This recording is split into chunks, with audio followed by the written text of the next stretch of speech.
Hello, everyone. Welcome to the Game Junk podcast for August 2012. This is episode number 13, and my name is Sean. My name is Frank. My name is Andrew. And coming up on this particular episode, we're going to be talking about a lot of news. We're also going to get to some Mass Effect 3, not a group review, but we will talk about that. Are you going to talk about the ending, Andrew? Sure. Because I will. Let's say there's a junk mail about the ending. Yeah. Right? I'm the only one that has finished it. So let's save the talk about the ending until the junk mail. Sure. And I'm going to leave the room. Okay. Okay. Well, what if I want to leave the room? Leave the room. Both leave the room. Good. Leave it all to me. All right. We'll also be getting to a hot button segment where we'll talk about free-to-play gaming. And we've got a ton of stuff that we've played individually and some news about Frank's current situation in life in general. But pressure's on now, Frank. just it's been a little while. I know, I think the last episode, or maybe the one before, we kind of made this promise that maybe we do a show like once a month or even more frequently than that. But strange things have happened, and for some of us, we haven't really been playing a lot of games. And strangely enough, there really haven't been any games coming out. Like, it just feels like it's just been this weird summer of nothing for the most part. It's the dead zone. And nothing's been really announced. I kind of like it. It's a weird time to be working in the game industry or to be a gamer and wondering what's going on. But we'll get to some of that stuff in a minute. Just wanted to give a plug, actually, for a little giveaway that we're going to be doing. Yeah, sure. So I'm now working at Drinkbox Studios, and they just released a game called Mutant Blobs Attack on Steam, or Blobs Attack. I guess I should get the name right. I believe it is Mutant Blobs Attack. Yeah, Mutant Blobs Attack. Just came out on Steam. And so we have a Steam code to give away. So keep your eyes peeled to the Twitter feed, and we'll be giving that away in the next couple weeks. Yeah, I would say probably within a week or so after this episode goes up. But if you're not following us, twitter.com/GameJunkPodcast. And obviously you can follow us on Facebook too, facebook.com/GameJunk. And we're posting links to stories that are going on out there. So it's crucial a little, news. It's just a little way for you to keep up to date with stuff. So before we get to news, as we usually do, Frank, do you want to bring us up to date on what is going on here? Like, the retro have you even played any games over the past 2.5 months? I've played very few games over the past 2 months. This is like a first. I'm dying. Not really, though. I am in very poor health. I'm not dying. I don't think, anyways. I just a while back I got laid off and have been transitioning. Good word. What? Well, I started looking for work in the games industry again.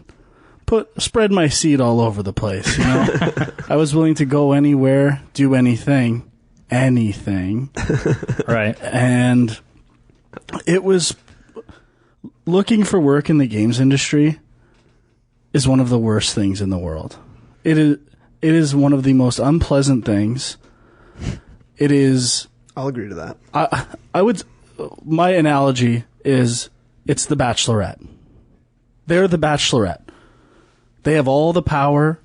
They might not even be that great. They might be a piece of shit company making free-to-play multiplayer games online, but they have the power. And, they send you these tests with an infinite set of questions. Who knows what you're going to get?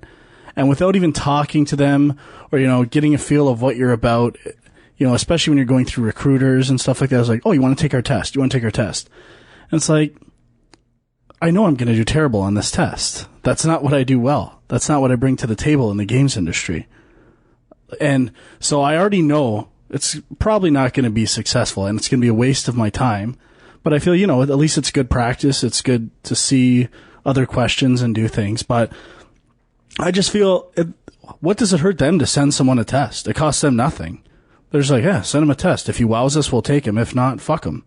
And there's no back and forth. It's, don't make sure you do everything right and don't say the wrong thing and do everything they want and stand on your fucking head. And then maybe we'll hire you if everything works. I think we've all run into that too. Yeah. The exact same roadblock. And I'm fine with that. Like, I know, like, I am not the greatest, like, programmer. I'm not even applying for, like, graphics jobs or, you know, highly technical jobs. I'm applying for gameplay positions and stuff I've done for a long time, and it doesn't even matter. It's just it's really frustrating and annoying. And I thought, you know what, I'm hating looking for a job in games. And let's add another caveat to that. There's not a lot out there right now, and a lot of places are closing. I was going to say, I think that's at least part of why the power balance is shifting, is because everybody's going out of business. Like, there's a lot of people looking for jobs right now, and they have their pick of the litter. You know, they can kind of sit there and pick and choose and turn away tons of people. Yeah, and it really does help to know someone at a company. I don't think you can say enough about that. Most times. Not all the time. It can hurt sometimes too, but for the most part, it's a good thing. And it's really, at this point in time, it's really tough to break into it. So I've started another job doing kind of IT related work, and it's just not the same. I miss those games, man. I miss making them. And it's like affected me playing games too. I just, you know, I'd be, even the news topics, I just don't get that exposure, or someone at work saying, oh, did you hear about this? Did you hear about that? And it's just all part of the everyday life of working in the games industry. And once you're kind of disconnected from that matrix, if you will, it's, I don't know. I don't know if my passion, You come back to reality. my passion for playing games is faded. I think it's somewhere in the middle of, you know, just being busy with a new job, a new way of doing things, and another side of there hasn't been that much interesting stuff coming out, and everything that's coming out, you know, I've seen a million times. Like, all these games are the same, and I don't know, I'm just looking for fresher ideas, I guess, and I'm looking forward to the new consoles more than anything, and we'll see. I just, you know, I'm sad. I want to. When I saw that Metal Gear Solid 4 trophy patch, I peaked up. Like, that was a peak for me. I was like, okay, so I'm gonna play Metal Gear Solid. I'm gonna play Metal Gear Solid 2 first, Metal Gear Solid 3, and then work my way up to the trophy patch for 4, and then I bought Metal Gear Solid 2 and 3 for Vita. Haven't put it in the system. Be like, I'll transfer all the trophies. It'll be perfect. Life will be amazing. And then, you know, something comes up and I haven't played anything. So, well, there was one bright spot in all of this, though, which is the 3DS XL. Oh, sure.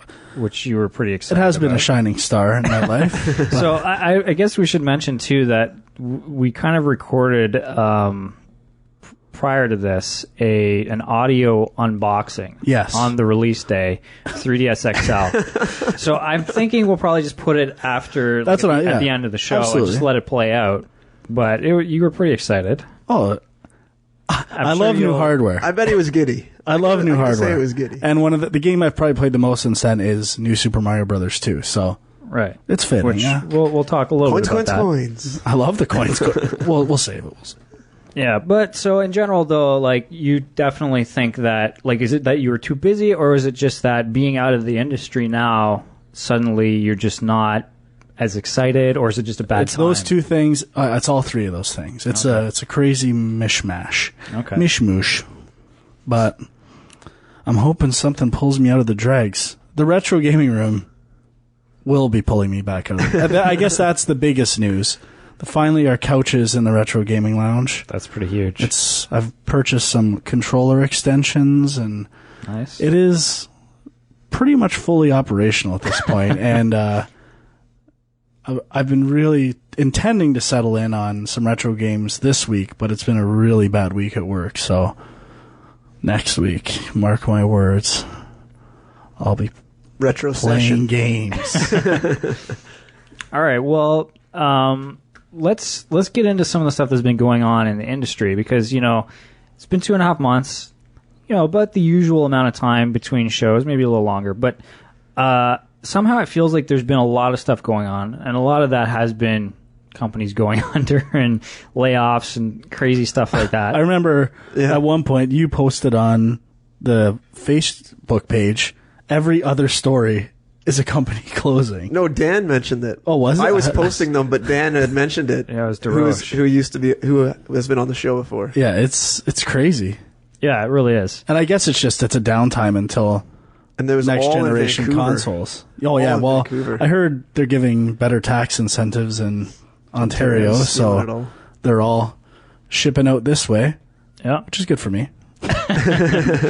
Yeah, but this whole episode is probably, I get the feeling, is going to have an apocalyptic vibe to it. Will it be the last? Will it be the last episode of Game Junk? Will there be a game industry 2 months from now? We don't know. What are you saying? Crazy talk. But let's start with what I think was the biggest story of the past 2 months, which is OUYA. Oh yeah, baby. So, booyah. This kind of connects with what we were talking about last episode. I think it was last episode with this whole Kickstarter craze, which started up not that long ago. Been a lot of software projects that are getting kickstarted, games that people want to make, getting the money and the funding for them. This is the first time I've seen a major piece of hardware. I know there's probably been accessories and things like that, but a major piece of hardware go up on Kickstarter and get crazy funding. So what color did you get? I didn't get it. What color did you get? I didn't get it. You guys didn't get an OUYA? Well, we'll get into this. 8 million. Holy shit. Yeah, so just a quick overview. So a bunch of people got together and thought, let's make our own video game console because, all these other consoles are owned by these big companies and they're closed. You have to pay to actually get your game on their system. And, let's embrace the indie open source thing and let's make our own console based on, I guess, the Android OS. Or, well, I guess it's Linux, right? I don't really know the details of what. Let me read off. Okay, so here's the specs. We've got Tegra 3 quad-core processor, 1 gig of RAM, 8 gig of internal flash storage, Bluetooth, Wi-Fi, USB, Android 4.0, and a wireless controller, among other things. So, yeah, so I guess basically they're kind of saying, if you're developing for Android, come and you can develop for our console as well.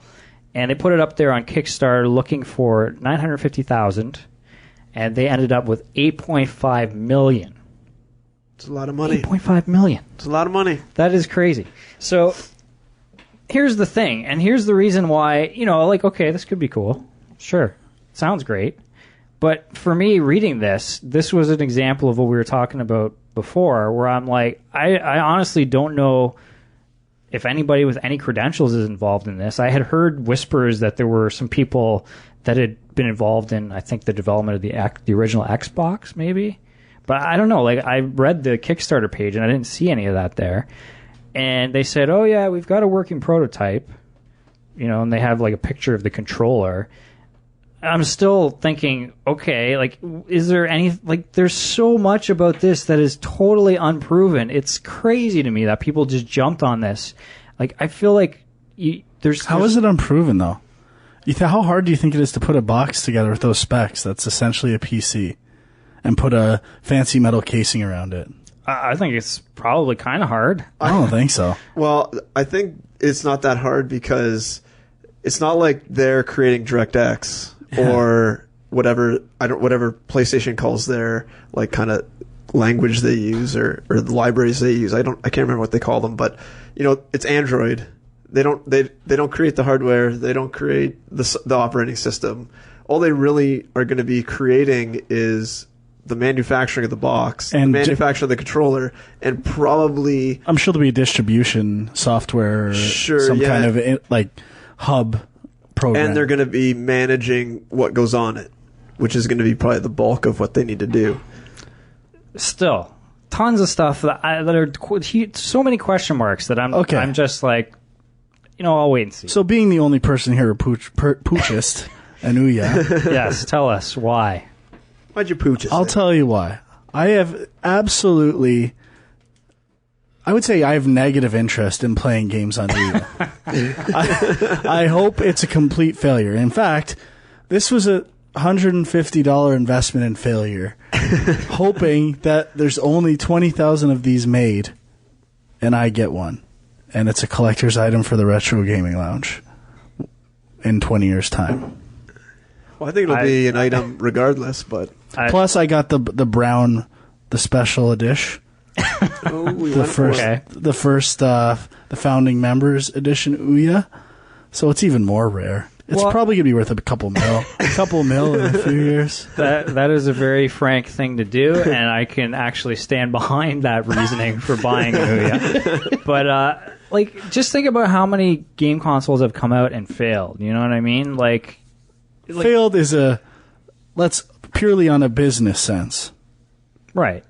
I don't think any game system ever has been a failure from a consumer. From just to have it out there. I'm glad it's out there. Well, okay, this one has to first meet that initial hurdle of being technically working and all that stuff. So I don't think that's a hurdle. But if that's not a hurdle, why aren't people when a new Nintendo console like the Wii U comes out, people are like, well, what games are there for? There have to be good games. Yeah, that's my big question. Why am I going to play this thing? And honestly, even Android right now is pretty barren in terms of the mobile games that are coming out for Android even now. And pretty hackable from what I understand. Yeah. OUYA. I mean, hey, I wanna think that this could be something really cool, and I certainly see the potential in this for developers. I don't, though. It's all free-to-play model, right? I don't think so. Yeah, I don't think... There's no charge for the games, I think. I think it's all free-to-play. I think that was one of their sort of criteria. I thought it was free to develop for. Well, maybe that too. Yeah, I'm not sure about that, but I do know. Maybe I'm mixing up the two then. They did say somewhere in here that they're hoping to have them shipped out by next March. Hello. Which again sounds like not that far off, and I'll be pretty surprised if it just goes off without a hitch. But I can sense the regret in your voice as you speak. There's no regret. I honestly, whatever. I'll be curious to see what happens, but for now, I think it is just a curiosity. I don't think it's going to change the industry. Here's hoping for that. I'm with Dwy on this one. I don't think it's going to be revolutionary. It's almost the gamble I took. I can't lose, right? Well, you can lose $150. Let me finish. Okay? I can't lose. What are the two options? Collector's item, or it goes on to be the revolution of console gaming. In which case, or it goes on to be a fairly mediocre game console. Or either way, stole all your money and you don't get anything. Oh wait, yeah, that would be a failure. That could happen too. Yeah, definitely could happen. Now, yeah, I didn't really think about that whole Kickstarter burn. Fuck. But I don't know. I feel like there's a certain type of person out there, and I don't necessarily think you fall into this category. The indie hero? You could call him that. I'm kind of thinking the Slashdot reader, the dig.com reader, probably now on Reddit. Definitely on Reddit. These people who, they want to stick it to the man from the comfort of their keyboard. And just kind of and anonymously. Yeah, so they hear about something that's this is open source, anti-corporation. I'm going to throw my money at this. And it's... So why didn't you put your money in there? Because I'm not that. If it was anti-corporation and anti-money, it'd be free, wouldn't it? Well, it kind of is. I mean, I don't know. For all the money that you're paying... I mean, how much did you pay to get your special edition? I don't know. 180? $180. I've got an extra controller, and I have to pay for shipping to Canada. But I'll have a Founders emblem on my gamer tag for eternity, fellas. So suck on that. No one will be playing it to see that. I can't wait till OUYA takes over the world, and I will be one of the founding members. It's all it's about, really. Well, we'll just have to come over to the Retro Lounge and enjoy it. You won't be welcome to touch the OUYA. It's for founding members' hands only. What happens if Microsoft and Sony both announce new consoles next year, and the OUYA comes out right after that? What if it does? I'm not going to play it anyway. Well, exactly. I mean, I have a feeling Frank's not even going to take this baby out of the package. Ooh, now that's an sound investment. All right, let's. What else should we talk about? So there's, I guess, Gamescom happened a couple weeks ago. It was kind of a thing. I don't know how important it is, but Sony actually came out and announced a bunch of stuff related to Vita, which was interesting because they announced almost nothing related to Vita at E3. And one of the things that was kind of key to what they were talking about is this PS3, PS Vita cross-buy program. I don't know if there's an official name for it or what. I've been predicting this since the inception of Vita. Well, I know that it had been hinted at by Sony, I think, as something that could potentially happen. But a lot of people were like, well, what financially, how's that going to work, right? Like, if a developer puts out a game on both systems, that's one thing. You can develop it for both. But if the consumer buys and it's one price, like, does the developer just get ripped off then? Like, who's absorbing that extra cost? And I think there's a scalability model there where if you develop it a certain way, it'll work for both. Especially since Sony put all this emphasis on saying the Vita is going to be super easy to develop for, and, you know, basically the same stuff you use on your PS3 can easily be changed into the Vita version much easier than the PSP was. That to me was the whole game plan with Vita from the very start. I think so too. Which I think, well, from my experience with it, that's been a little bit of a red herring. Like, I think the Vita, there's still significant requirements going into porting a PS3 game to the Vita, especially if it's like a next-gen game as opposed to like a smaller PSN game like Sound Shapes, which was, I guess, sort of the first one that... I'm even saying the other way around. You kind of develop it small at lowest common denominator and Vita first, amp up what you can. Yeah, and that makes a little more sense. And I think that's what Sound Shapes did, because a lot of their stuff is very not required, but designed for the touch, I think. Yeah, I'm pretty sure that one was initially going to be a Vita only game. But so I guess what have they announced for this? I think there's the All-Stars Battle Royale, right, which is their fighting game. Sly Cooper, yeah. Is the new Ratchet and Clank one of them? I believe so, yes. There might be one other one. Okay. But that's pretty good. I'm pretty excited for that. Yeah, I mean, I think it's a great idea.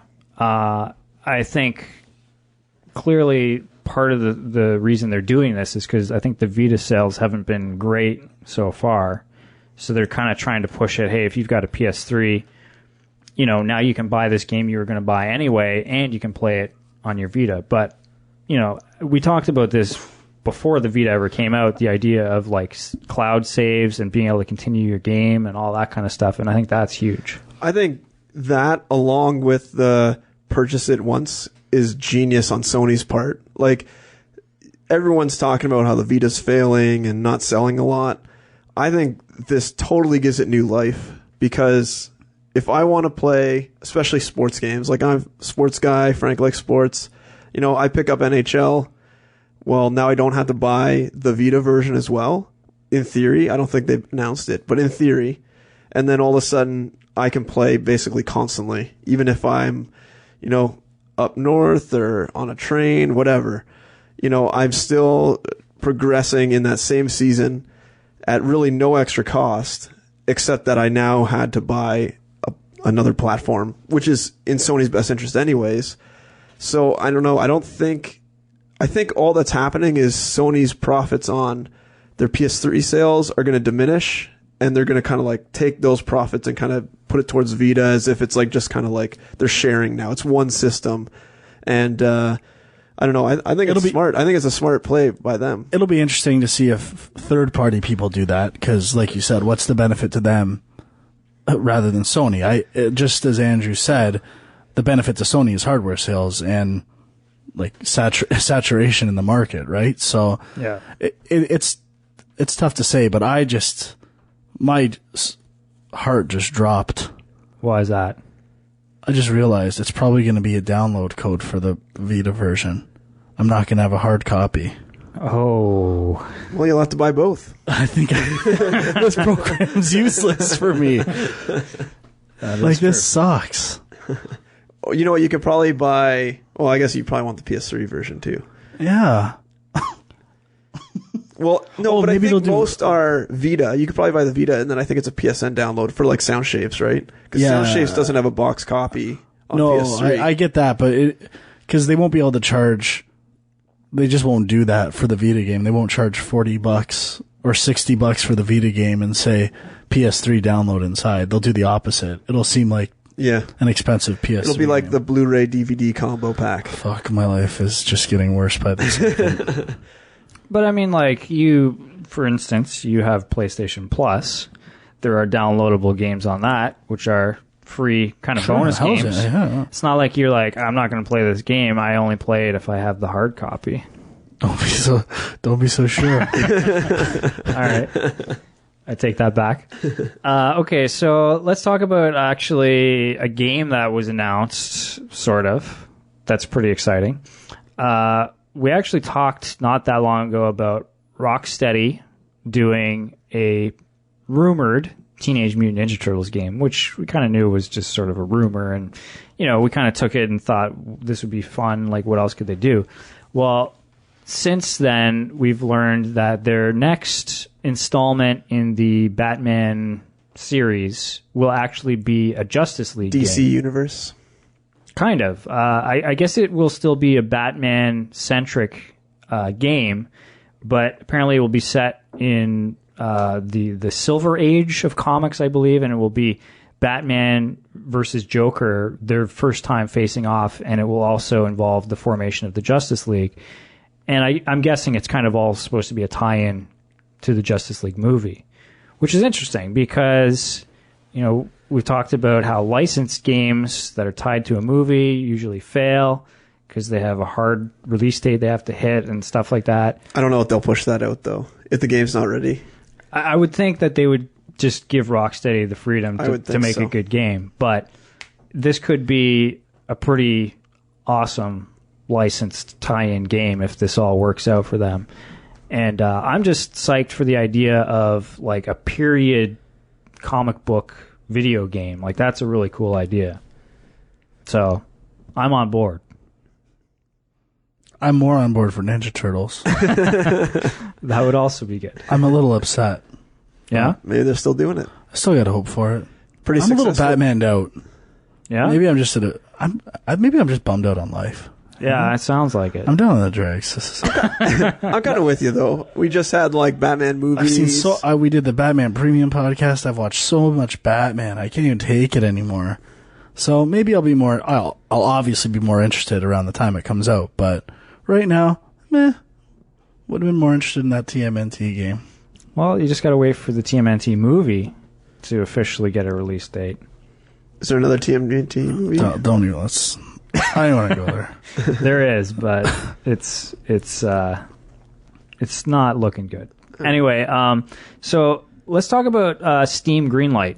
This is something you kind of wanted to bring up, and I guess it actually launched today. Yeah, today I think they announced it opened up, and basically what it is it's Valve's way or Steam's way of greenlighting projects to appear on Steam, and essentially it's taking that decision out of Valve's hands and putting it into the community. So essentially you go there and you look at all the games they have listed and you vote, or you don't really rate it. You just kind of say if you would like to see it appear on Steam or not, I believe. And then you can also comment on it, leave feedback to the developer of what you'd like to see in the game, that kind of stuff. And it's pretty interesting, but I also am a little hesitant of the whole concept. Yeah, I'm a little scared that it's going to kind of become the App Store. I know on my Twitter feed, I think it was the Gama Sutra had posted the first link I saw saying it was live and saying there was 30 titles up for review. And literally by the time I had clicked that link, which was maybe 10 minutes later, it was up to 137. So I don't know how the games get up there. I'm sure they're just like you submit and then Valve puts them up whenever. But I'm a little worried it'll become like the App Store where only people look at the cream of the crop top, and your sorting in the list will become very, very crucial to if you get a game on Steam. And I think that's really a bad name. And if they sorted alphabetical, I mean, you have a game that starts with a Z, you're probably screwed. You're probably not getting on this on Steam. If there's Adventures. Let's do it. Yeah. A. Then your title. I know of actually, like, I had a friend who worked at a company that they were doing Xbox Live Arcade games, and they actually specifically chose game titles. They had to start with A, B, or C because they knew that to the top of the list. Yeah, because they would get more sales that way. Sure, I don't doubt that at all, and that's what I'm kind of afraid of, because Steam seems to be the place right now where indie devs kind of have this kind of sanctuary where they can go there and get their game on Steam. You know, as long as you do enough of the legwork yourself. But you know, there's a lot of good games that come out on Steam, and I feel like not that Valve's lazy. I mean, obviously it's a nice experiment, but I think if they do nothing to sort of mitigate the games, or even, you know, they'll probably do some sort of like highlighting thing or something. But I mean, Steam definitely has a lot of people on it. I think there's like 5 million or whatever crazy number of people on Steam. But I mean, if no one goes to the pages, does that mean no games get on? And likewise, if only the first like 2 pages of games ever get, you know, looked at, what happens to the other 200 pages of games that no one looks at all? I think it could really be bad for some people. I mean, there's a lot of weird things that could happen too. Like, people could game the system, right? You could have some shit game, but you're part of like the what is it? This something awful forums or something like that.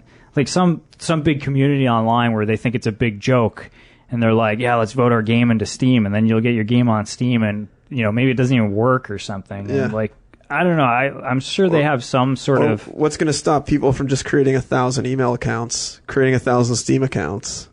I don't know how you sign up for Steam. I can't remember. It's so long ago I did it. And then vote with all those accounts. And all of a sudden you're into Steam and no one's actually voted for your game except you. Like, they must have thought of this stuff, but, you know, then it kind of makes you think, well, what is really the point of this? Like, is this really about giving the power to the people, or is this just about them having to sort of wash their hands of that, you know, being the people who choose what gets on there? I think it's a little of both almost. Like, I think the community aspect is neat, like, great idea, but I think there's so many problems that can arise. I mean, you kind of ran into it with the Film Junk forum. It just got to be such a pain to mitigate that you took it down. Right. I have a feeling maybe that's what Valve's running into now, where there's so many games being submitted to them that they're just like, we can't keep up with this, even if we hire, you know, X number of people more. The demand's just too high of requests. We can't review all these games and like approve them and make sure they work. So they're just kind of like sloughing their hands and saying, you know, here, you guys figure it out. Yeah. I don't know. I mean, again, like you were saying, I'm thinking, first of all, who are the people that are going to be visiting this site on a regular basis? Because to me, I'm not really that interested in a game that could be on Steam. I'm just interested in a game that is on Steam that I could buy right now. And what about the casual gamer? Like, I really don't go on Steam that often. I'll occasionally go on and just kind of check out what's on, or if I hear about something. But I'm really unlikely to go and constantly scan this list for games I would be interested in and take my time to vote on them. It's going to be mainly probably kids in school, kids in high school, kids in elementary school that are playing games that will be voting on this stuff.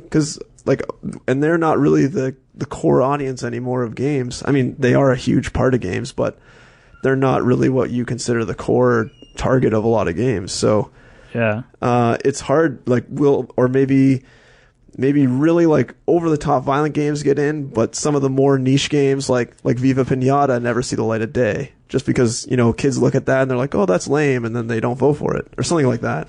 A lot of people would not greenlight Viva Pinata if you probably saw it in a trailer, but Frank that game's would. awesome. Well, it's got Frank animals in it. Yeah. I don't know. I mean, I guess we'll see what happens with it, but yeah, I don't know. I don't even know how you begin to sort of like map out a project like this and sort of guess what people are going to do and how it's going to Yeah, I'm hoping it's kind of like a trial period thing, and if it doesn't work, they pull it and they don't just try to force it regardless. Right. Okay, so a couple other stories you wanted to talk about.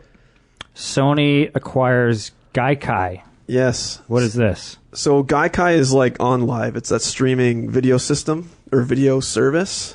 Which just changed ownership. Yeah, that's right. So it kind of ties into that. But on another podcast I was listening to, at first I thought, okay, like they're just, because there was rumors that Microsoft was buying OnLive.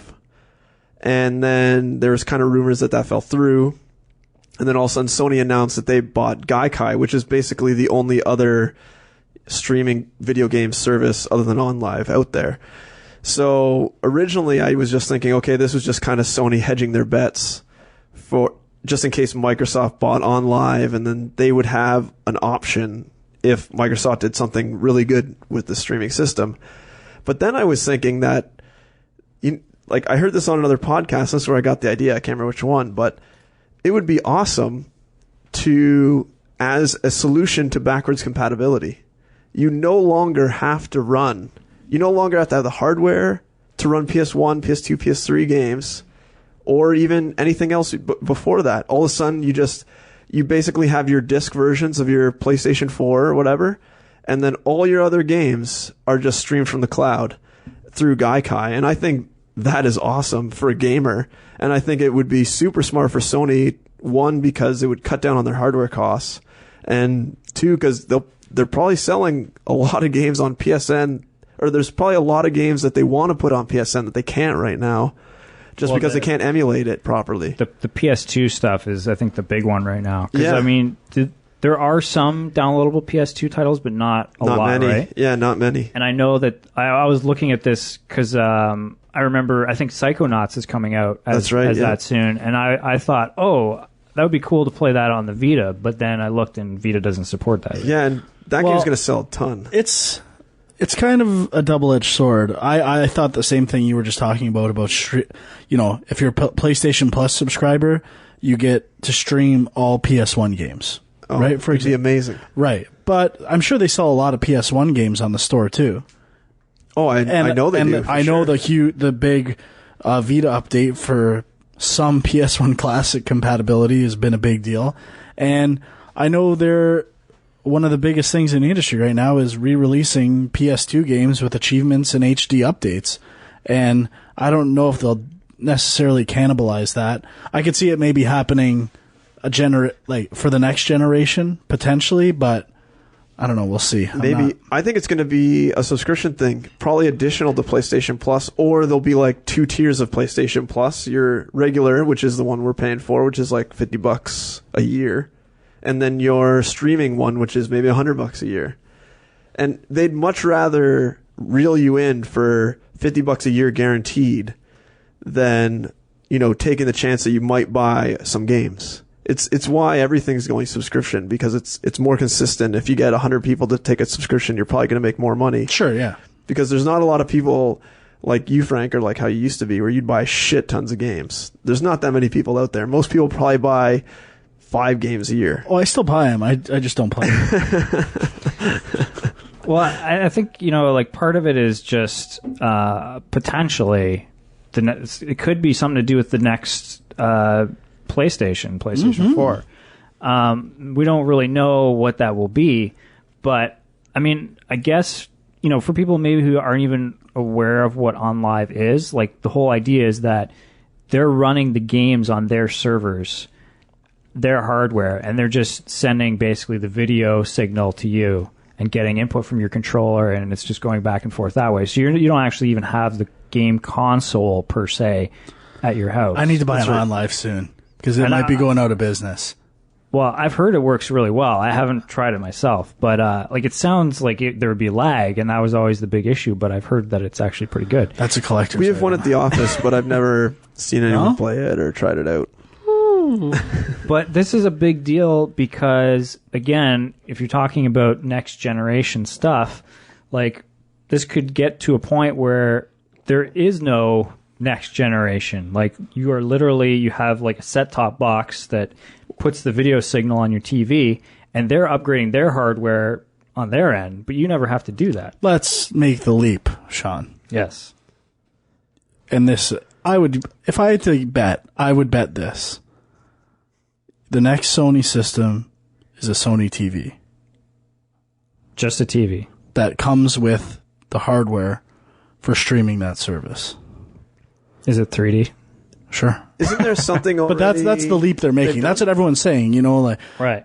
that there won't even be consoles, it will be TVs. Well, especially now that, is it Kaz Hirai, or what's that guy's name? He took over all of Sony. All of Sony, and he came from the game industry, so he's probably got a little want to get the games in there. I mean, it's tough. I'm being a little facetious there. You wouldn't want to buy an Xbox TV and a PlayStation TV. Do you know what I mean? But they have the in already because a lot of people buy Sony That's TVs the thing. already. They might see that as an exclusive driver for their manufacturing goods, because their manufacturing numbers have been disastrous. Like Sony's in dire need of manufacturing sales, and if they all of a sudden say the only way you can get a PlayStation is if you buy a Sony TV and it's part of the cost, it's pretty intriguing. I think that could be disastrous, though. Like, I don't know. A lot of people have TVs already. A lot of people might turn to OUYA. It's true. But if you're going to buy a TV, it would be a pretty good reason to buy a Sony TV. Or let's say they actually make a streaming box that's separate, but if you buy a Sony TV, it comes with it. It's built in or something, yeah. I can see that more likely than Sure, yeah. exclusive TV. I was being a little crazy, but... Yeah, I don't know. I mean, it is weird that, just last week, I think it was, on Live, there was rumors that it was just going out of business, and then it changed ownership, and now it seems like it's okay again, but they laid off like half of their staff. So, like, it works. The technology seems like it, from what I've heard, is good, but there's just no public interest in it yet.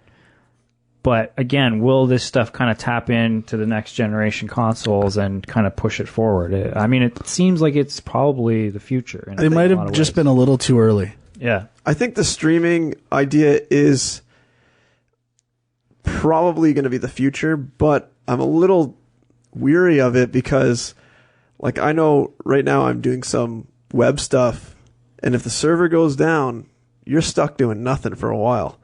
And I mean, that can happen with gaming, and just look at the whole Diablo 3 thing that blew up. I mean, if you have that times everybody, not just the Diablo 3 community, people are going to be angry.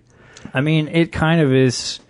A lot of games are coming out now that they require an internet connection, right? And that's kind of the start of it. I wouldn't say a lot, but yeah. Well, MMOs. Yeah, anything that has some sort of online thing built in. But, yeah, this would take it to the next step. Like, you're literally not even getting a video signal if the server goes down. Yeah, right? I think it's kind of interesting, too. I mean, if Sony decides to take this streaming system as, like, their PS4 only, like, everything's streamed, it's kind of interesting because then I don't really know if there's a reason for them to manufacture, like, PlayStation hardware in quotes. You might as well just be making PCs, like a crazy souped-up PC, and then give that to your developers to develop on. Well, I think you would, but they would have exclusive content, and again, I think it will tie into their hardware business, like TVs and other things, Sure. Blu-ray players. But I also think that would apply directly to what we were talking about with the Vita, with cross-buy.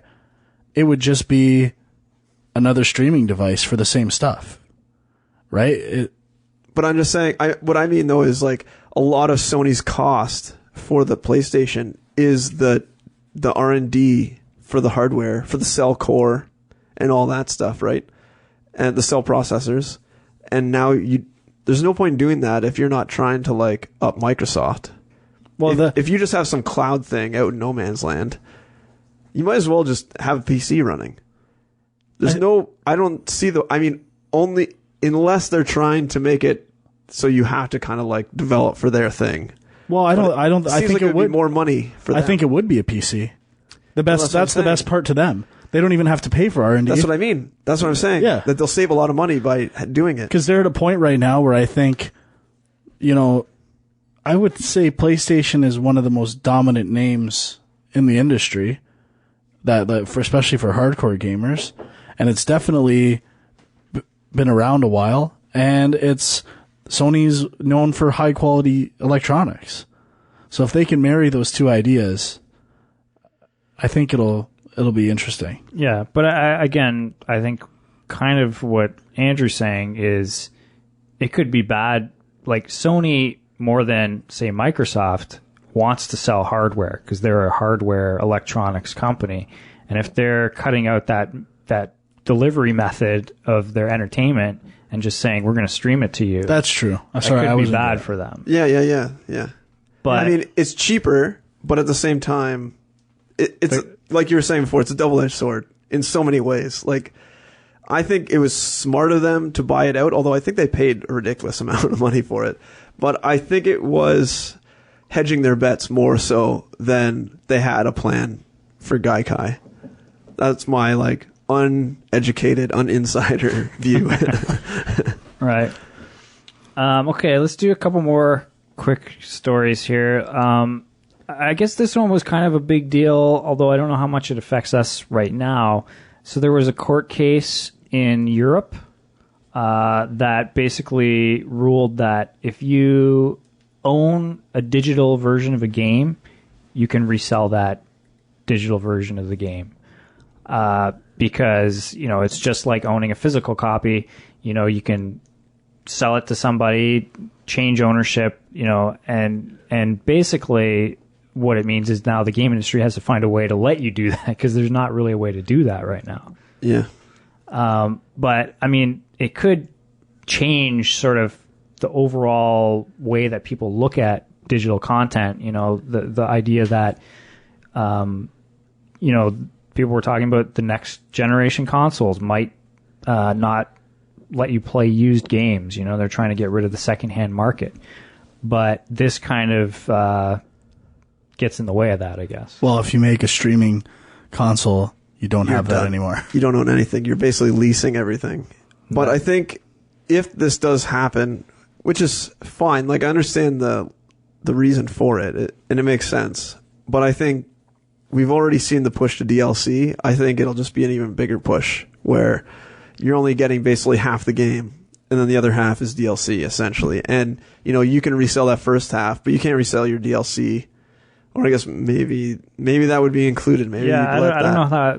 I'm not. It's an interesting lawsuit, but I don't know. I don't know where it would go. I don't know the specifics of it, and I don't even think the judge probably knew, what kind of can of worms he was opening. Again, it's like now you're telling the game developers that you have to give them away. I don't even know how that would work for something like Xbox Live. I need a way I have a game that I downloaded, I want to sell it to a buddy. It could be interesting. So that's tied to your profile somehow, right? Yeah, but how do they even know that that money exchanged hands? What if it was just Microsoft points or something, and there was almost a internal eBay where if I want to sell my digital copy of something for $2, the only other good thing about that is maybe the developers would get a cut of all that because it is trackable. It's all digital. So you could essentially, you wouldn't obviously be getting full price as a developer or as a publisher, but at least you could get some kickback. I don't know, 25% of the sale or something like that. Yeah. I mean, in a way, it could actually be good for the used game developers market and stuff. But yeah, I mean, I guess they sell virtual goods in World of Warcraft and Diablo, and I mean, it's not that different. Yeah, so. And that's the thing. Are you going to go that nitty-gritty where you can sell every single, sword you download or horse armor? Oh, yeah. That's true. So last story I think we should talk about. EA sues Zynga for copyright infringement. So let me just double check. Now, I believe the game that they're accusing Zynga of ripping off is The Sims Social, but I don't know what the name of the Zynga game is. It's like the Ville or something. Yeah, the Ville. So here's the thing. I mean, I think this is an interesting lawsuit because, you know, Zynga and Gameloft have both been accused of ripping off other people's games for years now, and nobody's really ever done anything. And actually, like, the App Store, there has been a lot of problems with people, you know, somebody comes up with a game and they put up a Flash version of it for free on Newgrounds or some of these other sites. Somebody pulls that down and basically, I don't know if they decompile it or how they get it, but they basically take that game, basically just rename it, throw it on the App Store and start selling it. They haven't even made the game. And these other people are like, whoa, what's going on here? And there's multiple instances of that happening. So obviously rip-offs and copycats are a big deal right now with a lot of the downloadable games. And so now EA is stepping in and saying to Zynga, you ripped off like multiple features from this game, and they have a list of like, you know, how these games are very similar. And I don't know what's going to happen with this because, I mean, Zynga's already in trouble right now. Like, people have been jumping ship like crazy. Big time. Their stock is, you know, in the shitter, and like it's just not a good situation for them overall. And I mean, this would probably just finish them. But I'm wondering what if EA won this, you know, what kind of precedent that would set. I think it's bad if they win, personally. I don't think there's any chance they can win this. No? Absolutely not. If you look at every game's a copy of another game. I mean, yes, they copied it. I mean, if you look at the screenshots, it's pretty hilarious how similar the both are. It's literally like the same color scheme, like same location on the screen. Everything is basically identical. It's like my old computer science teacher used to say in high school when we talk about video games. He's like, I played Pong once. You played one, you played them all. You hit something, it hits it back. And he's kind of right. But I mean, even like, have you guys looked at the what's the company? Insomniac's Facebook Outernauts game? No. So essentially, it's a pure copy of, you know, that Indiana Jones Adventureland Zynga game. Okay. It's like the exact same game. Oh, so I mean, if EA wins against Zynga, does Zynga then go and sue Insomniac? Probably. Yeah, I mean, could it create this? And then does Nintendo go and sue every single platformer ever? Like, I don't know what will happen. But I mean, they're going to have to come up with rules, right? Like, there's something that, you know, there's a genre, right? Like, there's a sim genre that, like, okay, these are the things. But that, you know, that first game that comes out establishes the genre. Genres are illusions, man. It's just your own phony classification of ideas, man. It's all the same. They're all the same games. Well, it's like trying to, I mean, copyright infringement has come up with other forms of art, and it's always a problem, you know, like songs. Like, if you rip off a certain song, they have actual rules of, like, if this many notes match or something like that, then it's, you know, copyright infringement. Songs are a lot less complicated than a game. That's the thing. I mean, games are so ridiculously complicated. It's like, where do you draw the line? Like, do you not draw that the there's line? not talent in making a song, but I'm just saying. No, I know. It's just like to objectively break apart all the components and say, and I mean, there's lots of great games that have taken components from other games and mixed them up and come up with something cool and new. And right? I think what the biggest joke is that if you're pitching a game, what's the first thing you say? This is Grand Theft Auto meets, I don't know, there's only one NHL hockey or something stupid. Yeah. That's how you compare games. When you're pitching a new game, you're like, this meets that. Mash those two together. This is the game I have. Everything is based on something else. You don't go into a pitch meeting and say, I got this radical new idea. You've never seen it before. Yeah. You're the first one out the door. Exactly. Wow, you made me think there should be a reboot of Mutant League Hockey or something like that. But But there's only one way to effectively compare these games. What's that? At the assembly level.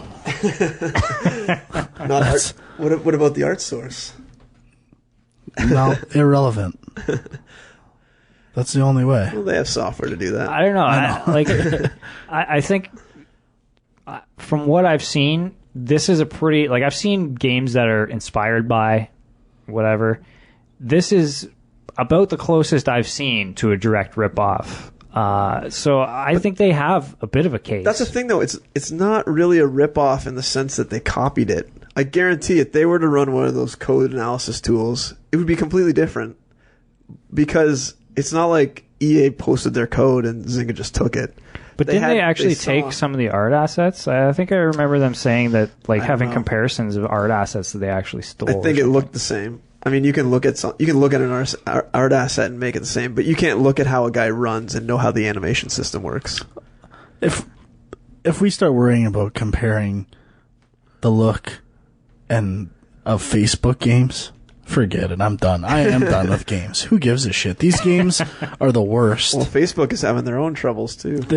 They're awful. Frank, this is the future of video games. Get used to it. Hot button. Should we just go into hot button? Because I'm tapped out on this lawsuit.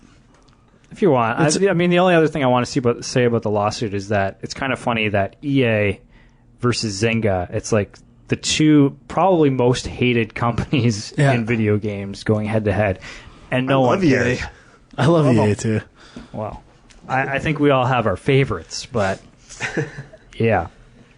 All right, you want to just jump into hot button? Might as well. We're there. I mean, we're there. I don't know if people are waiting to hear about Mass Effect 3, but I guess they can wait a little longer. Yeah.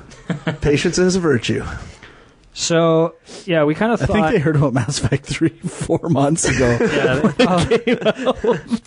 I don't know why. Think they give a shit. I don't know. Well, apparently they do. I don't know why. But so we kind of thought that, for a big issue to debate on this particular episode, we would talk about free-to-play games, which, I mean, it's been an issue that's been talked about a lot over the last couple of years.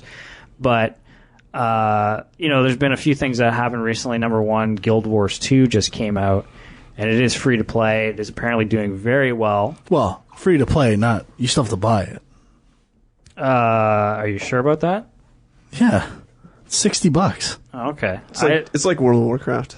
I was under the impression that it was like a completely no. with like in-app purchase. Well, he's going to try to prove you wrong right now. He's going to fail miserably. Okay. Well, either way, there's also been... I don't see how Future Shop could be selling copies for $60 and you can go online and get it for free. It doesn't make sense. Yeah, maybe it's just a demo or something. But so also just announced today, there's a new service that they're basically... what company is it? Is it... Square Enix. Square Enix. Oh, yeah. That they're basically taking some of their older games and basically putting them up online with a free-to-play model. So, you got an itch that you want to scratch for retro gaming. Been dying to play some Mini Ninjas. Now you can do it, and it's free to play. Yeah, the website is coreonline.com or beta.coreonline.com, and basically I think they only have 3 games out there right now. I think it was Hitman, Blood Money, Mini Ninjas, and Tomb Raider, Lara Croft, Guardian of the Light, I think. Right. Yes. But I mean, obviously, free-to-play games are, all over Facebook and the App Store. EA's big on it too. They have their, not even the Facebook versions, at least they used to, of just browser-based Tiger Woods, browser-based Madden, all those games. Right, and there was actually an article not that long ago in Forbes talking about this too, which Tim Sweeney of Epic basically came out and said that he thinks free-to-play is the future. And, a lot of this is based on the Korean market because they are huge on free-to-play games. And that's kind of where I thought Guild Wars 2 was basically just mimicking. Well, I think it is. Is Guild Wars 2 a Korean company developed it? Isn't it NCSoft? I don't know. It's free. It's a free MMO. Like you buy the game and you don't have to pay a subscription fee. Yeah. Right. So, the question is this bad for the video game industry? I personally think that there's a place for free-to-play, but I don't know, like, I was working on mobile games for a little while, and in order to get these free-to-play games to work well, to be profitable, you need a shit ton of eyes on your product. So, like, a company like Zynga, like EA, like Epic, people know who they are. A company like buttfuck indie dude in his basement, no one knows what his game is. Right. So free-to-play is not going to work for him. Any new startup, not going to work for them.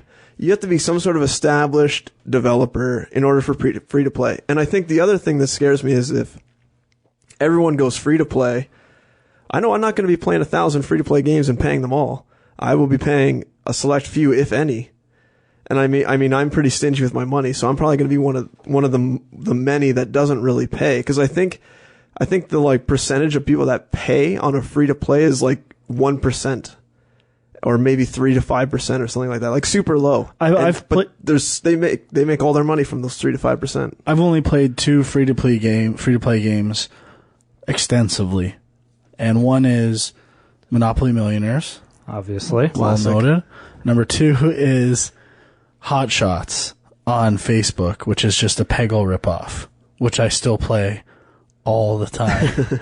But I gave money to Monopoly Millionaires just because I felt like. Did you regret it after? I played it a ton, and it was my way of supporting the game and saying I liked it. So that makes sense, but most people are not going to do that. But Hot Shots I will never pay for because they ripped off another game. Like I would. It's against principle to me to give them money for them ripping off a game. Hey man, everything's a ripoff of something else. It's all possible. It's Peggle meets Peggle. So, like, Peggle meets a new name. The thing is, there's so many different ways to monetize and to do free to play, and I think part of the problem is like there's definitely like an attitude, especially among hardcore gamers, that free to play is horrible. It's the worst thing for the industry, and they hate it. And I think largely they're talking about games where, it's free to download, but then you start to play and everything's locked. You can't do anything. You can't level up. It's kind of designed in a way that it's like, well, you can play it for about 5 minutes, and then you got to wait 5 hours. Maybe half an hour. Or pay this much money. Let's use Epic as the example, because I'm sure there is a way to apply a free-to-play model to, say, Gears of War. I don't necessarily know what it is, I don't have the best idea for that, but I'm sure there's a creative idea for it, especially for the multiplayer or something like that, where they can do that no problem. I mean, you've seen it with Team Fortress. Right. If they went to that model, I'm sure it's making money, and they know what they're doing there. Well, that game's been out for a long time, though. And people still play the shit out of it. No, they play the shit out of it. But I think that's could be a downfall if everyone goes free to play, is that now you are pigeonholed into designing for a free to play model. So you can't just like be creative and do whatever you want. You now have to make sure that you can monetize it and actually make money at whatever you want to do. Yeah, and that I definitely have a problem with. I mean, I work at a company where that model is basically enforced on you now, and designers don't have that much freedom. We actually just hired somebody for the position of game economist. And like I've seen postings for other companies with that same kind of position where it's like you're now bringing in people who, they aren't even there to creatively, have anything to do with the game except look at the numbers and figure out how can we maximize profits here. And I guess that's not a huge surprise, but it's weird to me, and I think it is a problem. I think it's weird to anyone who got into the game industry to make games. I didn't get into the game industry to make money. I got into the game industry to make games, and I think most people did. It's only the people who are now making shit tons of money that now want to make more shit tons of money. And I think it's kind of almost like soiling the industry in a way that it's becoming less about games and more about money. And I think that's also why you're seeing this big resurgence in indie games right now, because they just are making games because they love games. And if they don't make any money, they're going to put out another game and go into more debt, and because they love it. and it's like a different style. I don't know. You can almost feel it in the games, I think. Yeah. No, the thing I was going to say is that there are ways of doing free to play that I think can work. You know, like obviously, I've talked before about how I like the idea of buying games in chapters, and I've seen games on the App Store that have done that. Basically, it's free to download. You play the first 2 chapters. Now it's locked, and if you want to continue, you pay to continue. And that kind of makes sense to me. And also just the idea of like having some sort of new content that you're buying in the game that's locked, you know, where you're accessing things that you couldn't before. Not necessarily stuff that you need to get better at the game or that kind of stuff, but just, you know, we're giving you a taste of it. Now you're going to pay us for the next chunk of content or whatever. Like that kind of makes sense. Well, I guess I haven't played this game, but the classic example of success of the freemium model would be League of Legends. Right. And I could see how that it's kind of a competitive battle-based game from what I understand, strategy / wowish kind of combat. But I could see that applying to, let's say, All-Stars Battle Royale. They release that for free, or with 2 characters and 2 stages. And everything else, if you want more, you pay for. Like that to me would be a perfect application of that model. That's kind of what Capcom is doing at a different scale, but... And I would buy the package that gives you every character and right out of the gate. It would probably be essentially the same as buying the game. Yeah. Now, there is one other option that we haven't talked about, but I think I don't know how feasible this is as a way to actually support a game. I can't think of too many games that have done it, but doing a game that's totally ad supported is also another possibility. Can you guys think of any games that have done that? I guess probably just those free to play iPhone games. Like there's free versions of Scrabble and other stuff where every time you do something, you go to a splash page with Jurassic an ad. Park Builder. There's a Jurassic Park Builder? Oh, hell yeah. I've been playing the shit out of that. And it's actually like endorsed by Jurassic Park? Oh, it's got the logo that you like. I'll show it to you. You've been out of touch way too long. I have been, man. Oh my God. I'll be talking about it in what I've been playing. Oh my God. Oh, I love games. But yeah, I guess Draw Something also, they introduced little video ads if you have the free version, which I do, but don't play anymore. But Great purchase by Zynga. If I can pull in another thing that we're kind of possibly going to throw into Hot Button, but there's also some patents that Sony has recently come up with for in-game ads, which we're not just talking about like a banner ad at the top of the menu or something. Like this would be something you're playing the game, pause, commercial break, watch an ad for 30 seconds or a minute. Now you're back to the action. And from what I understand, they also have a new one from like recently that they patented where it's like a mini game. The actual commercial is a little mini game you have to play. So it seems like they're experimenting with stuff like this too. I don't know how I feel about all that stuff. Oh, I don't think you feel very good about it at all by that look on your face. It's almost like at the movies where they have to like spray this shit on the screen with your touchpad or your touch smartphone. Like, the thing is, like, TV has commercials. You know, we've been used to that for years and years and years. We just aren't used to it yet with games, right? Like, if you told me, hey, I can go out and buy, whatever the new big console game is for free, but I'm going to have to sit through a few commercials while I play it, I don't know. I might be okay with that. Actually, while playing that website I sent you, that Core Online Square Enix thing, I'd never played a Hitman game, and I think in the last show we looked at the trailer for the new Hitman game, and I'm like, I'm kind of interested in this. It looks pretty neat. So I started playing the Blood Money game, and you play for, I think it's 25 minutes or 30 minutes, and then you gotta choose to watch a commercial to sort of earn more game time. So you watch the whole commercial, you get 25 more minutes of time. I actually don't mind that. For me, I can just put the commercial on, go to the bathroom, come back, commercial's done, I got 25 minutes. It's not really an inconvenience to me. So for me, as a gamer, I don't mind that at all. For me, as a developer, I don't know how that would make money unless somehow the ad people see this huge kickback. I don't see it really. Well, I think that's why this Sony patent is interesting, though. Turning it into a mini game, now you can't just leave and come back. You have to actually be interactive with this. You got to finish it, kind of thing. Yeah, a 30-second whatever interlude.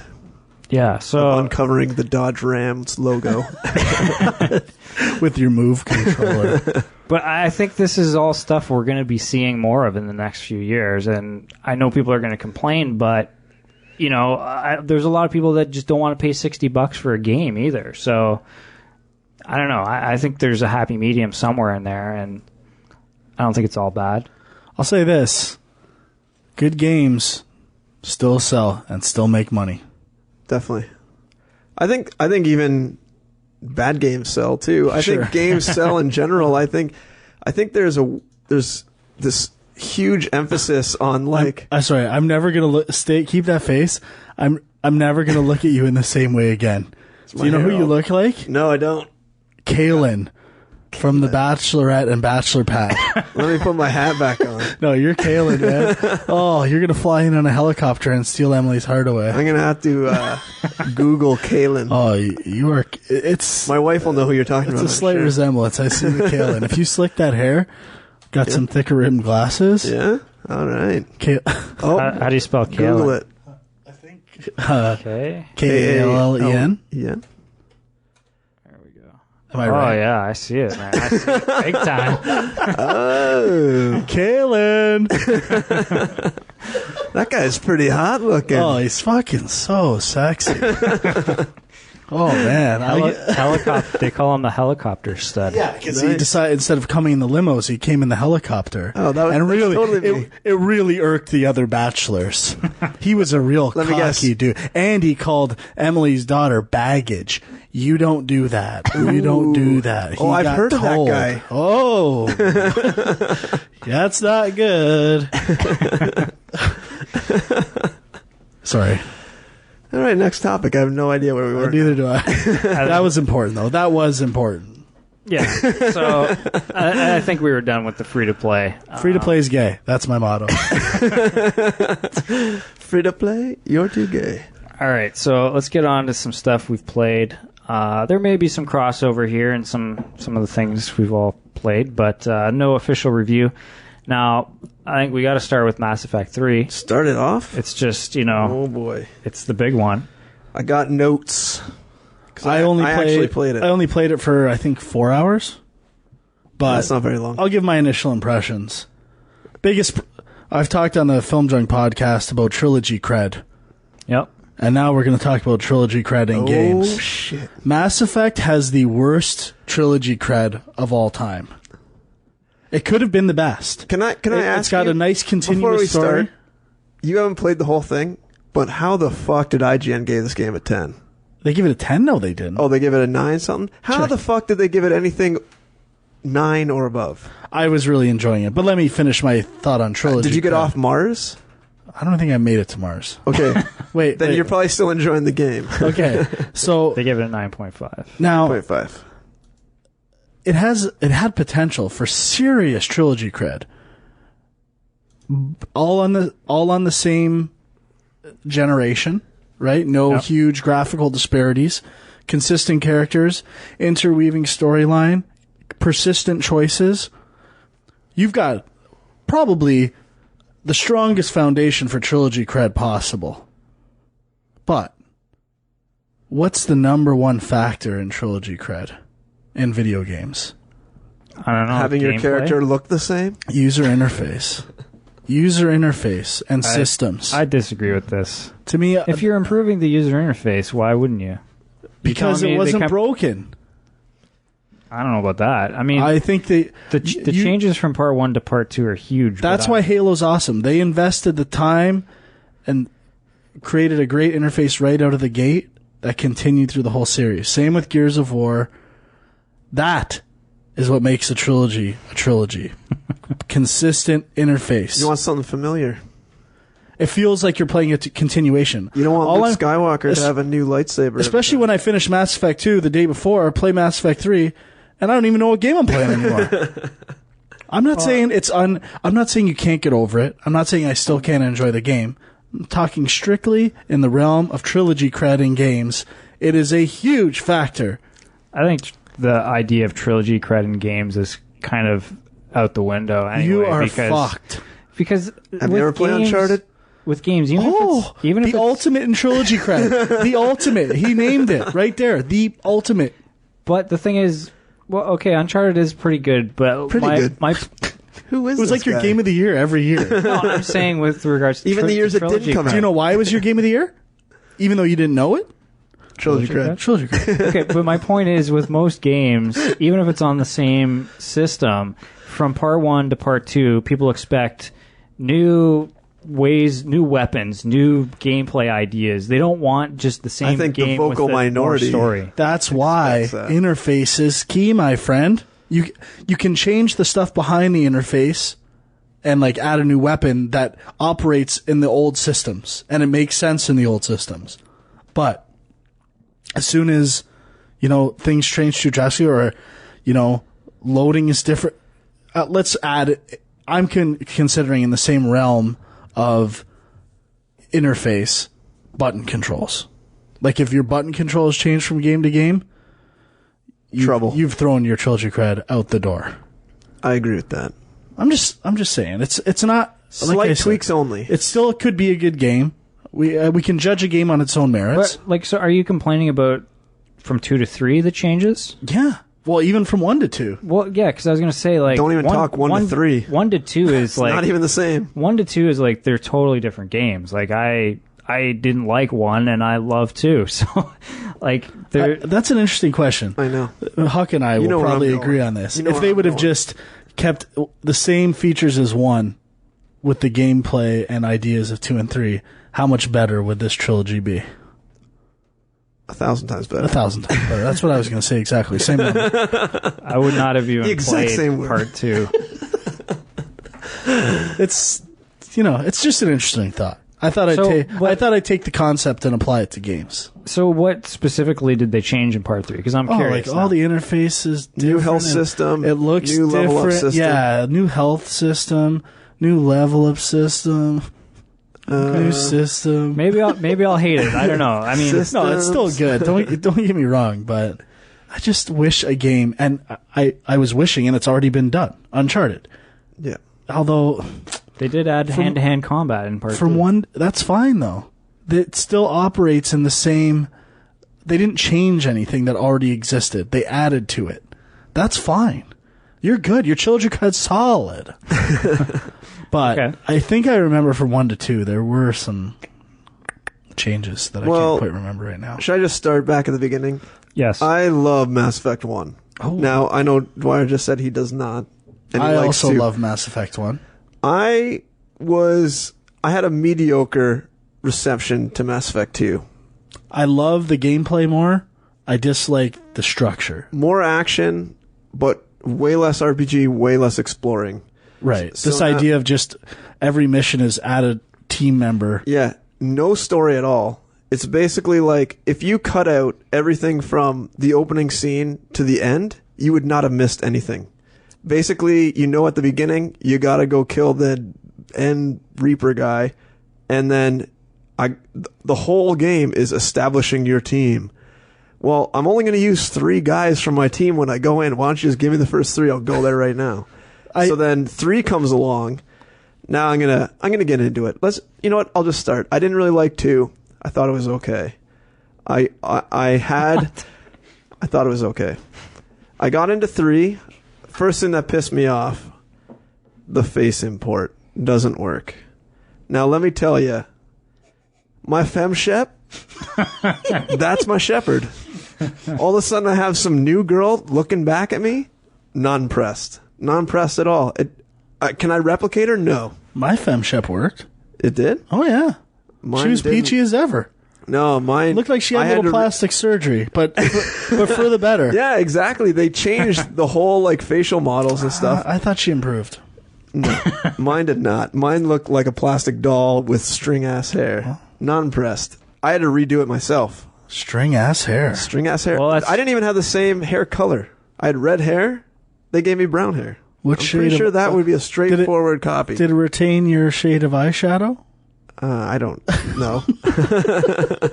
What about blush? Also, I found that a lot of the characters look different. Now, I played this like 2 months ago, so I don't know exactly what all these notes mean, but I'm pretty sure Jack, which you have probably not got to, Frank, but the character Jack, that like biotic girl, she does not look anything like she does in Mass Effect 2, Really? from what I remember. She had a makeover. She needed one. She was gross in Mass Effect 2. And, She's a monster. Beat it. I think there's a few other ones. I just lost my notes. Oh, boy. Okay, yeah. Write it down. I got them written down. So I like the new health. I don't remember exactly what it is right now off the top of my head, but I got a note for it.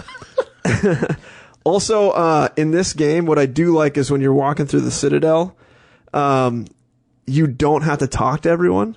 You get missions just by kind of walking by them and overhearing conversations. I thought that was really neat, actually, how it's a little more passive. You know what I would even prefer? Direct interaction. This is not even an option in the game. Just put a marker on the map where there's a mission possibility. Sure.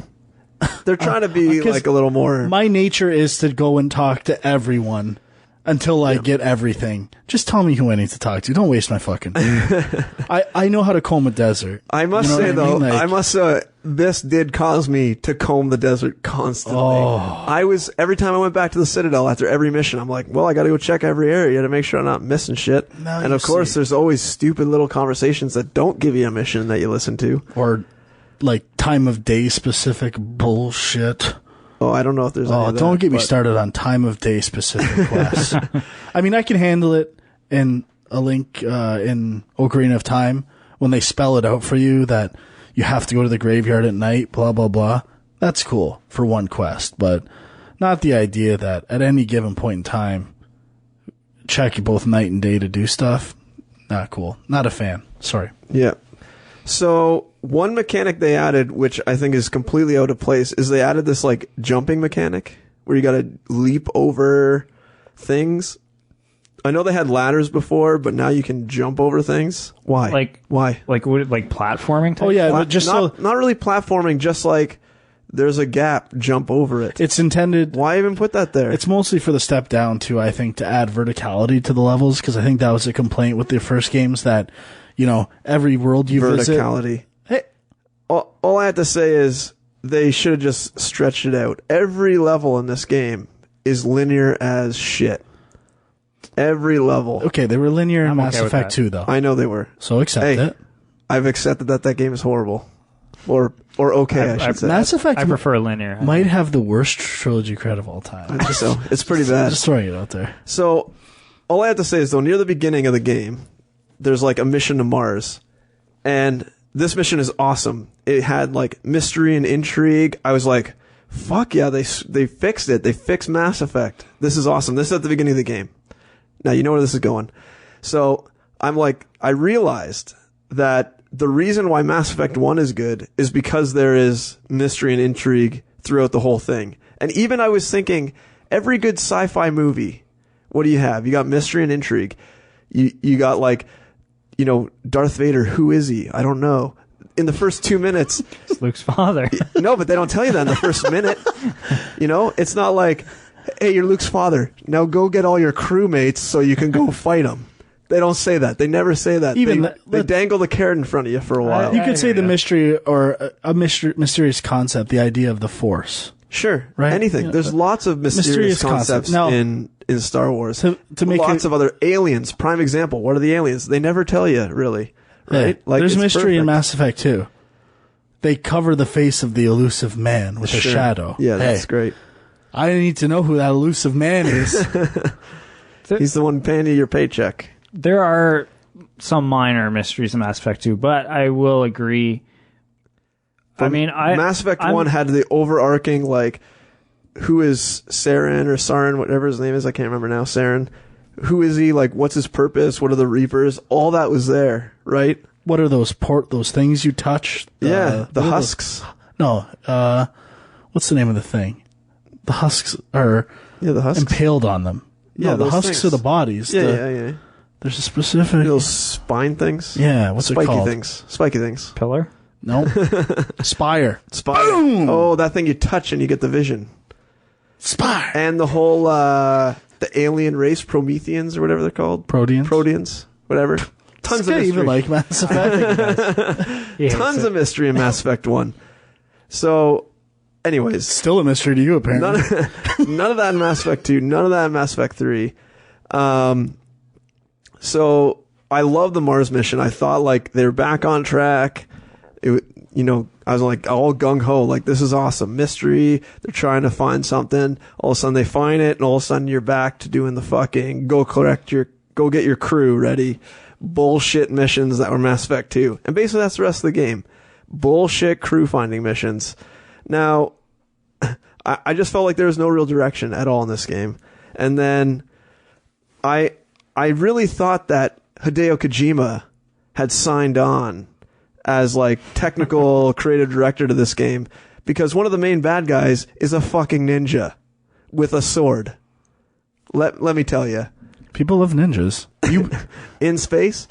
How is a fucking ninja good against fucking energy weapons? Stealth. You can't see him, man. You don't even know he's there.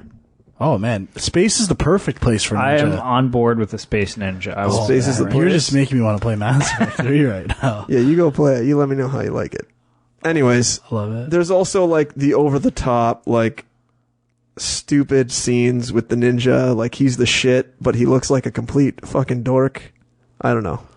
I gotta see this. So I realized also that there is absolutely zero exploration missions anymore. They have completely cut it all out.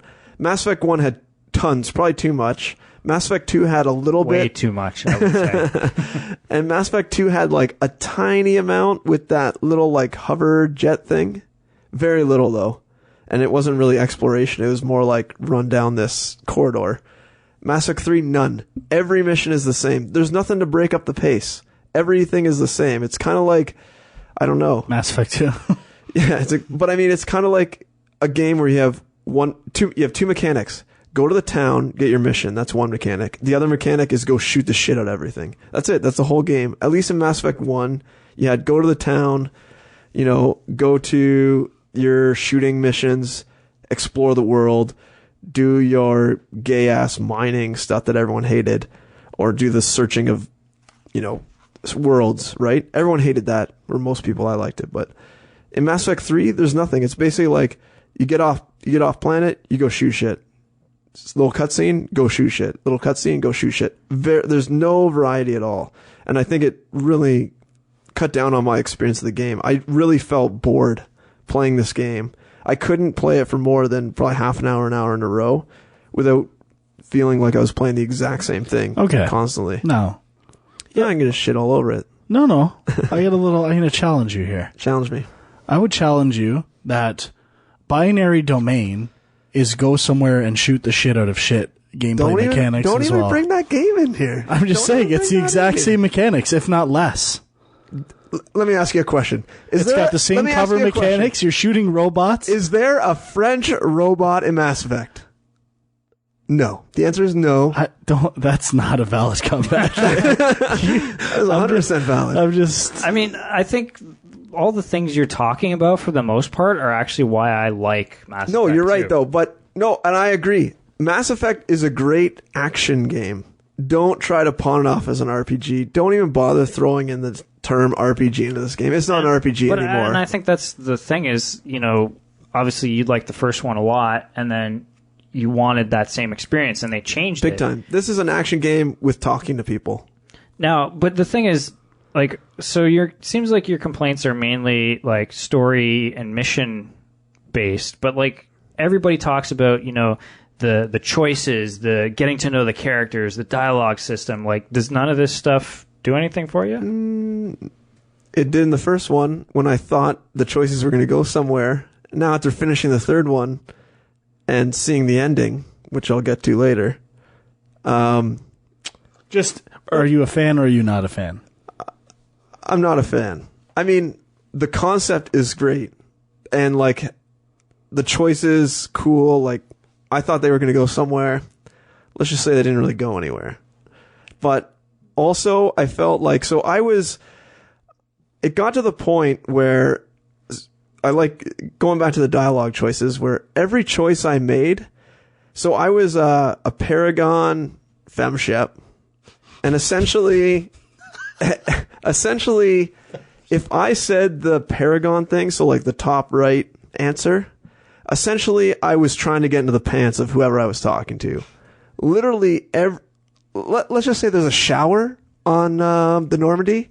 Let's just say I had 3 people in my shower in this game, and they did not have clothes on, and I did not have clothes on. So what are you complaining about? This game is amazing. Well, I don't know. I know, like, if I don't know. I guess maybe on one side, if I'm trying to save the world, maybe I just want to fuck all the time because I'm going to die soon. On the other side, maybe I want to be focused on saving the world. I don't know. I'm a little confused to their whole like perspective of this game. Was one of them the gray-haired doctor from Mass Effect? No. There's a new girl, the new Normandy girl. Do you still have, she's kind of British. Do you still have Kelly, your assistant?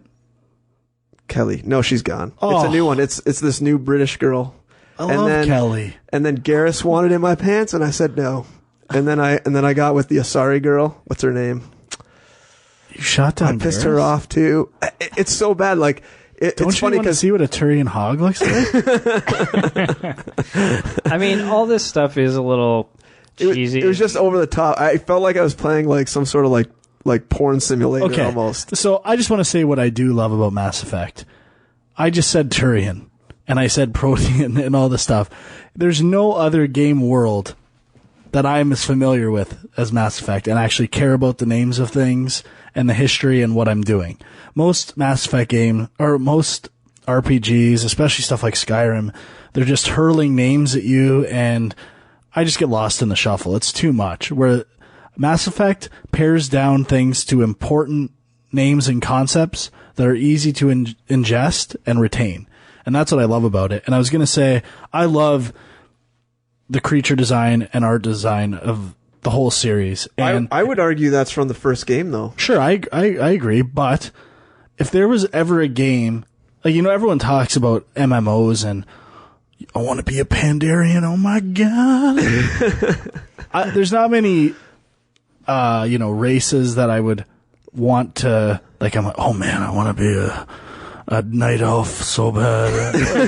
I don't care, but I would love to play a game where I get to be a Krogan or a Turian or a Solarian or whatever, a Krell. How do I know? I haven't played a Mass Effect game in four months, and I still know all these names. Like, that's saying something. Yeah, they established the characters really well, and like they do a great job of creating the world for you, for sure. Like, definitely the world, the atmosphere is good. I just think Mass Effect 3 fell short. It felt like EA made them rush it out. That's what I feel like. I feel like all the levels are super linear. There's no real like level design. It's just corridors. The one thing I didn't like about the level, like the mission design, is that everything seemed to just be like going back to the well of characters. It was like, after that Mars mission I was talking about, essentially it's like, okay, Jack gave me a call. Let's go see what she's up to. Oh, Garrus gave me a call. Let's go see what he's up to. And then you basically go do missions involving them. It's Booty Call, the movie. It literally is Booty Call. And then you go and have sex with them, and then you go on their mission. Like, that's what it is. I think, like, for a lot of people, and I mean, I'm not super attached to the characters, having played, most of Mass Effect 2, none of Mass Effect 1. I also played Mass Effect 1 5 times and Mass Effect 2 times. There you go. But I'm not like super attached to the characters, but I know that a lot of people just love coming back and revisiting these characters, and that's what they like about Part 3. I would like to see, there's porn. I would like to see Mass Effect porn. Well, you got to finish. I'm sure finish off 3. No. I mean, I don't want to see these toned down versions in the game. I want to see user created Mass Effect porn. I'm sure it exists. I want to see Garrus throw down on who's the why can't I remember her name? I need to remember her name. The girl with Tally. I want to see Tally. Take off that mask. Oh, and just get mouth fucked. I guess. Oh boy. Oh, so I'm sure I'm guaranteed it exists. What I'm saying right now. You want me to Google it? No, I really don't care. But I mean, the only thing I really have to add, I guess, is that like I think there's some cheesy stuff in the dialogue. I think all the focus on all the sex and stuff is kind of lame, but I think there is genuine character development throughout the game, and that's why I actually like a lot of the character missions, like going out in Mass Effect 2, going out and recruiting these people, because you learn a bit about who they are.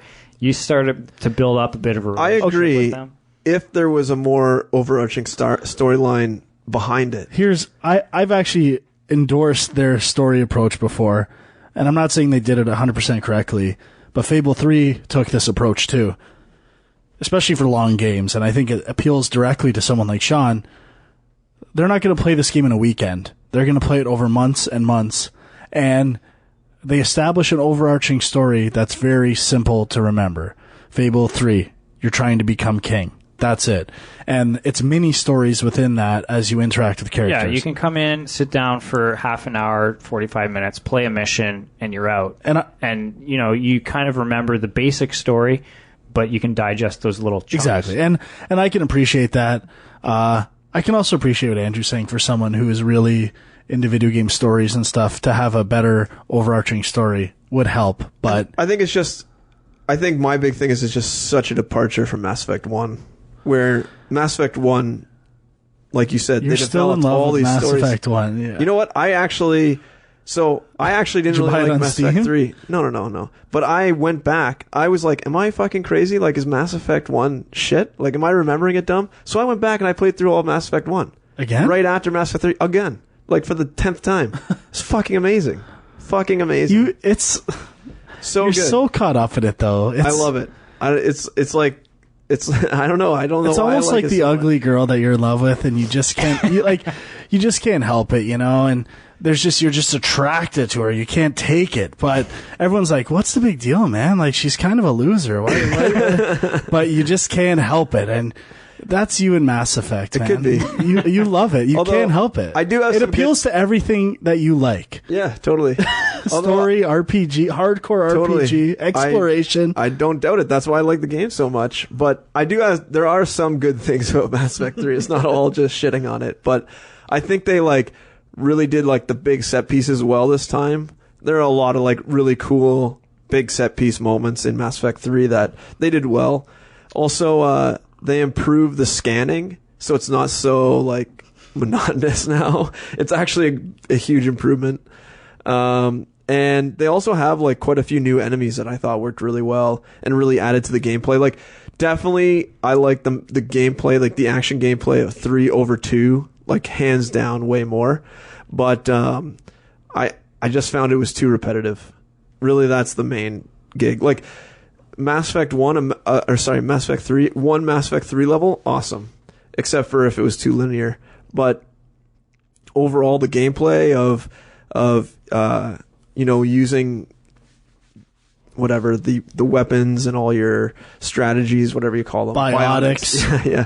But the other thing with Mass Effect, although across all the games, is I find that I kind of get into this comfort zone. I find the 1 or 2 spells or whatever you want to call them that I use, and I just stick with them. I never branch out. There's really no point in me expanding to find new things. That's kind of what I like about Mass Effect 2, though, is that you can kind of sit down and just play through it almost like a Gears of War with a better story. But there are, you do have these RPG things that's from time to time, I would kind of forget they're there for a bit, but then when you suddenly come up against an enemy that's a little harder, you're like, oh, okay, now I have to kind of draw from my bag of tricks that I have here. And I like that about it. I like that, if you really wanted to get into that stuff, you could be using it all the time and putting a lot of effort into it. But I just, I don't care that much. I just, I'll level up, I'll choose a few things, and then every now and then I'll be like, oh, okay, I'll use that power.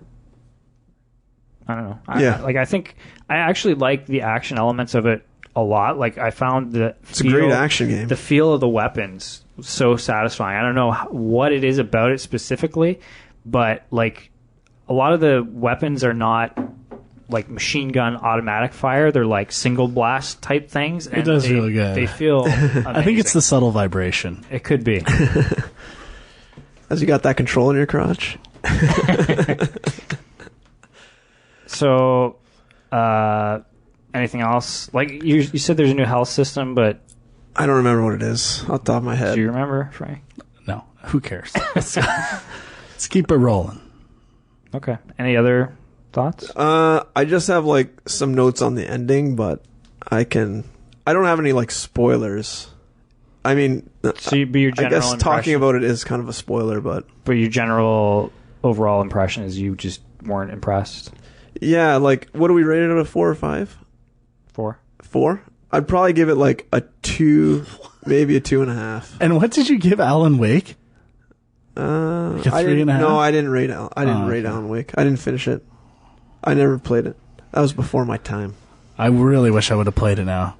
So Stick it to this and guy. Did you get the free DLC? I did, yeah. And is it an improvement? Yeah, like do you want me to talk about it now? No. Just Okay. general. So, Is it improvement? in general, the ending is very short. The DLC just kind of expands it out to talk about a little more. So, in general, it's better. But it's not like a drastic improvement. I don't really have a problem with the first ending. So, I mean, I can get into a little more detail later, but I'm just curious, I though. don't really You kind of super hinted that remember you felt like all your choices you had made really added up to nothing. Is that is that the thing that a lot of people are complaining about with this? I think that, and also that the ending's just so short.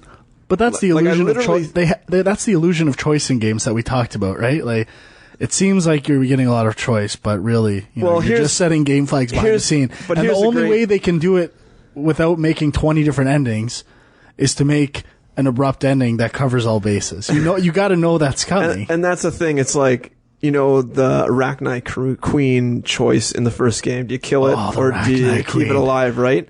Literally, so I saved it in mine, and I don't even think they talked about it in the ending. Oh, it came and up if they in 2. did they? Did it come yeah. up in 2? Oh, yeah.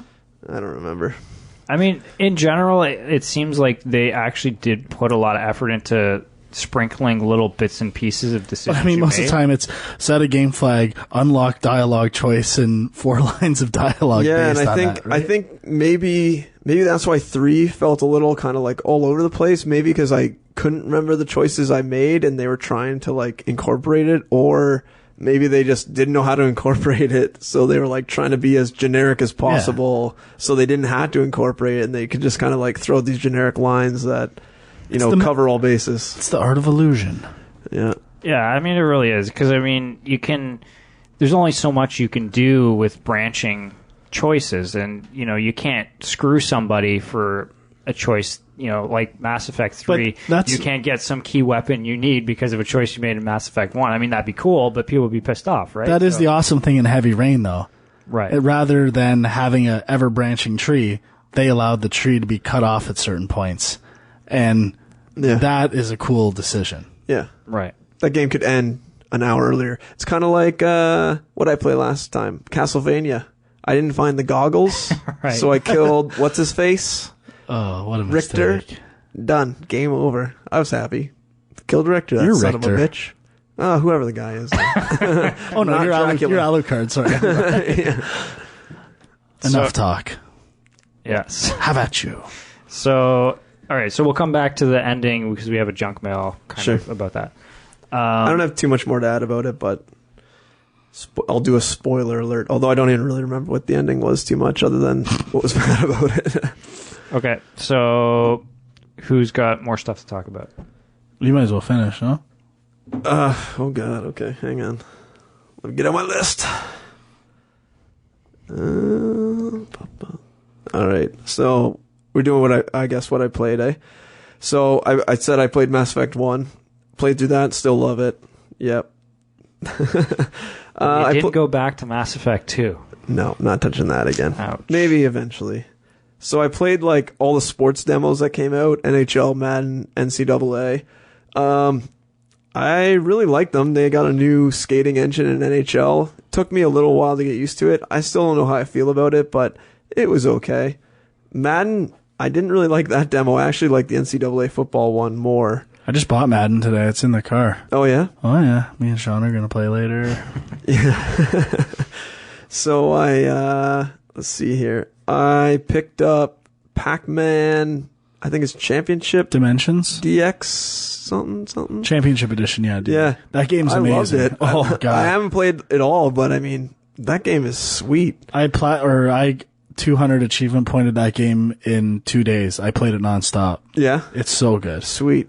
Yeah, I enjoyed it a lot. I haven't gone back to it too much because I've been too busy and other stuff has come up, but I was enjoying it. It really is a nice improvement on the basic like Pac-Man layer of gameplay. And have you played that, Sean? I have not. Get on. I have it on my Xbox. It's free right now. PS Plus. yeah, Can That's I how play I it on got my it. Vita? I want to play it on my Vita. No. That's how I want to play it. Do you know why you want to play it on PS Plus, though? Why? D-pad, man. You got the D-pad. deep. You don't have a D-pad on Xbox? Yeah, but it's not as good. It's Shit. Debatable. trying to... you don't even have the monocolored controller with the rotating D-pad. That's way better. So how could you even stand that old D-pad? Especially for Pac-Man. You need precise cornering. All right. So I finished off a few games I had started long ago and then finished. I finished off Assassin's Creed Revelations, which is I enjoyed. It was like yet another Assassin's Creed game set in Italy. I didn't really think it was that great or that bad. Kind of like a middle of the road Assassin's Creed game. It has me excited for the new one, though. To I see enjoyed such it. a huge difference after I'm definitely sick of Italy. Yeah, me too. I'm like after playing 2 Brotherhood and Revelations, I'm done with that time period. I'm definitely excited for Mass Effect. God, Assassin's Creed 3. No, yeah, Assassin's Creed. That's the name of the game. It's true. Is Revelations the most recent one? Yes, Wasn't there like Brotherhood. Brotherhood then Revelations. wasn't there like Bloodlines or something, or am I making that up? I think that was the PSP game. That might be the one announced for Vita. Oh yeah, for Vita. No, that's Liberation or something. Liberation. I don't I don't think know. so. I'm probably making it up. Whatever. Finished- Castlevania Bloodlines. That's a Yeah, game. that's the one. Yeah. Finished off Rage. Turns out I only had like 3 missions left. I actually really enjoyed it when I went back to it, surprisingly. I kind of wish there was more. Or but- not surprising because you have a hard-on for Carmack in it. Well, I do, but that game I couldn't really stay motivated to play. But when I went back to it, I actually enjoyed it. I think the break did me well. Was there a lot of repetitive, just like shoot shit in that yeah. game? Oh, tons. yeah. Tons. But it's a first-person shooter. I know But you got to see the AI. They climb the walls. They do crazy shit. Like that's what makes it awesome. Shut up. No, that's what you love. I know, it's so awesome. No, it is good. Although at the end, the AI breaks down. Definitely they front-loaded that game with all the good stuff. Interesting. Front Yeah. loader, huh? Yep. So, Frank over here lent me Rayman Origins. I've been playing through that a little. Totally forgot about that. I was Yeah. absolutely hammered when I gave it to you. I know. I wanted a stag and dough, passed it on to him. Totally Yeah. forgot. Oh, Beautiful. that's right. You won Assassin's Creed. No, I did. No, he won the Boston Pizza thing. Pizza. Oh yeah, I won Assassin's Creed. No, Oh, you no, I won didn't. You Rayman. But the bag, I also won a bag that's still at Dax's with your Boston Pizza coupon. Okay. We stole I your totally mints. forgot about that. We stole his mints. Remember that? We did? His Boston Pizza mints? Did we really? Yeah. We're like, he'll never know. I got mints. Except they just told him. Not anymore. So, what else here? Oh, I picked up, so after all my talk of playing Topspin 4, right? The demo like 1,000 times. It was on sale on PSN for only $10. So I was like, price is right. Picked it up, played the shit out of that game. It's pretty good though. Once you get, I find that there's like a medium skill level and then a hard. And that's it. There's 3 like easy, medium, hard. Medium is too easy and hard is fucking impossible. And so I was playing on hard to begin with, and literally I made it so you can only level your guy up to level 20. I literally leveled my guy up to level 11 and still couldn't win a single match against like a guy rated like level 2. So I popped her down to easy or to medium, crushed everybody until the end of the game, until I get to like the harder matches. But that's not good. Yeah, so a little unbalanced. Overall, like the gameplay of a single match is really good. I really like it, but I'd probably only give it like a 75, like a 3 out of 4, maybe even a light 3. Wow. Yeah. So not as good as the demo portrays it to be. Could say it was front loaded, maybe. Definitely front loaded. One more PS3 games and then on to mobile stuff. Actually, I had a RPG craving and I bought Eternal Sonata like, I don't know, 2 years ago. So I decided to go back to it. Played about 4 hours of that. I'm liking it again. It's pretty good. Although I think I'm only about 20% through the game. It's a pretty big game. What is Eternal Sonata? It's just some Japanese RPG game about music and I don't know. It's a pretty horrible storyline. Is it? And all the characters T-pose constantly. Is it like how is the music? Like, is it part rhythm game or no? It's like classical. I'm pretty sure. Yeah, it's like one of the main characters is like some sort of composer. Yeah, you can get score pieces and play them for people. Yeah, doesn't he like pull from real classical music? I think so. It sounds like it probably does, but I'm not that far into it. But I'm liking it. I mean, it's a good grind it out, don't pay attention RPG. Just it looks good too. I remember playing. Yeah, the art style is pretty nice. I like it. Super sexy. But there's definitely that whole like Japanese over-explained dialogue bullshit that many of the Nintendo games suffer from. Would you say the art style is porn worthy? Do you want to see porn in this universe? No, it's a little too blocky, I think. Okay. He's a little smoothed out. Yeah, I'm with you. So I, on a whim, picked up my DS that Sean gave me. Sean's DS. With the name scratched, Luke's name. That's right, Luke's game. Yeah, that's right.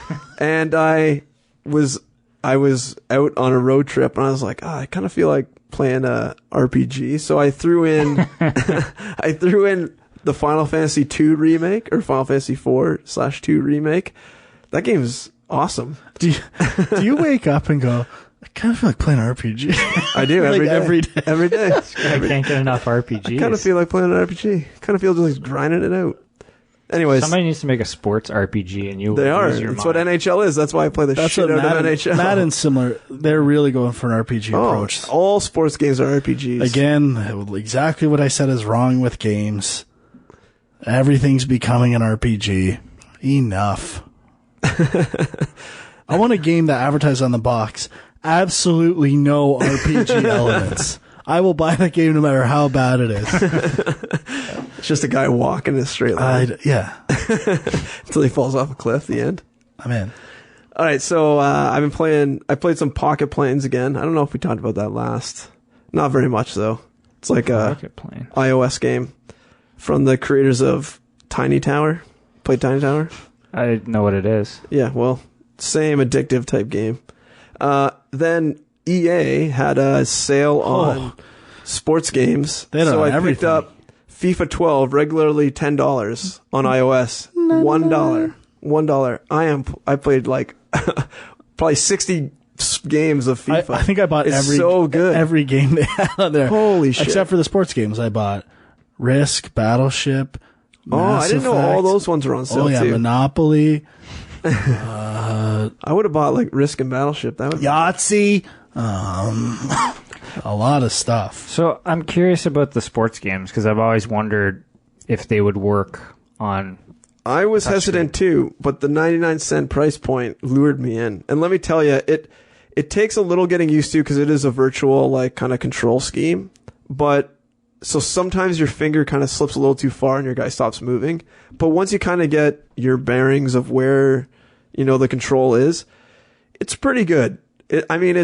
It's not perfect. It's nowhere near as good as a controller, but definitely for like playing on a medium skill level. Like I usually win games 1-2-0, and rarely lose, but I also rarely blow someone out. And it's really good because you can use like the tap control, like tap on a guy to pass to them, or tap to a spot on the field to pass to them, which is kind of nice. You don't have to like get the exact pass; you can actually lead them. Yeah, Vita uses a lot of those controls. Yeah, it's pretty nice. So I mean, the only thing I'd complain about is the actual motion. Sometimes you get some weird kind of like you want to go forward, but your guy kind of turns around, sort of stuff.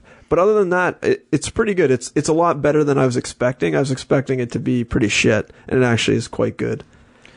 I guess when you think about it, like I've played, lots of platformers with virtual controllers that are frustrating as hell because you just die because you press the wrong way or whatever. But I guess in a sports game, I mean, you press the wrong way, the guy just turns around for a second. It's not like yeah, that. And you're in general kind of traveling in one direction. You're not necessarily, making quick, precise movements all the time. So you're basically going like up or left or right all the time. It's not really, with little subtle changes here and there. So I don't know. I really like it. I would recommend it to anyone, actually, especially if it goes on sale again for $1. Anyone. Nice. So now the real highlight, Jurassic Park Builder. Oh my God, this game is amazing. Yeah? Build Jurassic Park. That does sound good. See, I saw that this came out and I downloaded it, and then You had to be online to play, which is the only bad thing about it. I don't remember what happened. I think I tried to start it, and for whatever reason, I don't know, I just didn't play it, and then a couple days later I was like, I don't need this, and I deleted it. Yeah, I so was going to say, we'll play it tonight. the only thing is you start it up and it like says sign up for Facebook or sign up as a guest. Oh, maybe that was what turned me off. I signed up as a guest, and it's like enter your park name. I put H and hit enter. And I thought it was going to be, I was a little weary. I was like, oh fuck, this is going to be like a one round kind of thing. And then when I close it, I'm going to have to re-sign in as a guest, start my park again. But no, it saves everything and it constantly updates. So even though I don't have like signed into anything and my park's name is H, I still can play constantly and, close the app, reopen the app, and everything's still there. How much was it? Free. It's ad driven. Oh, I'm Free to play, buddy. I'm buying it. It's actually quite fun. I mean, it's just like a normal sort of like grind it out, free to play, like wait an hour to get your coins kind of thing. Oh. But is there maybe there isn't a non-free to play version though. Oh no, you know what? I don't have. If it's that, I don't think there is. Oh, I don't think so. Why you got Wi-Fi here? I got Wi. It's not. You can't find it though. It's the Wi-Fi. Anyways, I'll show you after. Yeah, okay. You can take a look. I'm excited. And go crazy all over it. I think I had read some reviews that were kind of negative towards it, so I think that's why I never gave it another try. It's a fine, like, play every once in a while. Jurassic Park, see dinosaurs move around. Jurassic Park is the one license that can drive any game to playability. See every 16-bit. I'll show you the logo. Oh, yeah. I'm downloading it right now. No need. It's pretty fun. So even the Sega CD Jurassic Park is playable just because of the name and where you are. So then the last thing I've been playing, which not very much, but enough, is I've been playing the 2 Mutant Blob games, reacquiring myself to, or whatever. Acquainting, yeah, that's the word. But mainly because the new one just came out. I've been playing that on Steam. And also, I'll plug it a bit, we're at PAX right now. PAX is going on basically today to Sunday, so depending on when this gets out. I guess tomorrow. It officially starts tomorrow, Friday. But there's going to be stations there, so if anyone's at PAX, I say go check it out. We're showing Guacamelee on 2 machines, and then Mutant Blob's Attack is going to be on another one. And Guacamelee also has the crossplay, so you'll be able to play 2 people. One person will have the Vita controller, and the other person will have a regular PlayStation controller. And this kind of harbors... guy's perking up so hard over there. It's Metroidvania with the crossplay. Yeah, so essentially on the Vita, you have the map all the time on the Vita screen, and then you have the regular controls. So it's pretty exciting. I think it's going to do good. And yeah, go check it out if you guys are around PAX, or even just check it out in general.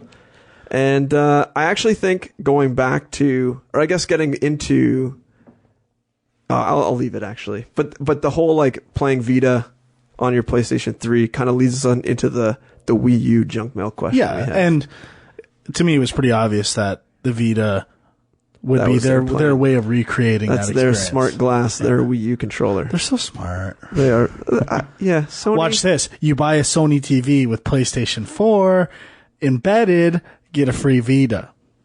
The Vita comes as your remote for the TV. Booyah. All right. Kaz should be talking to me. Then I could hang with Trenton. That's all I want. That's it for me. I played probably the most of anybody, so.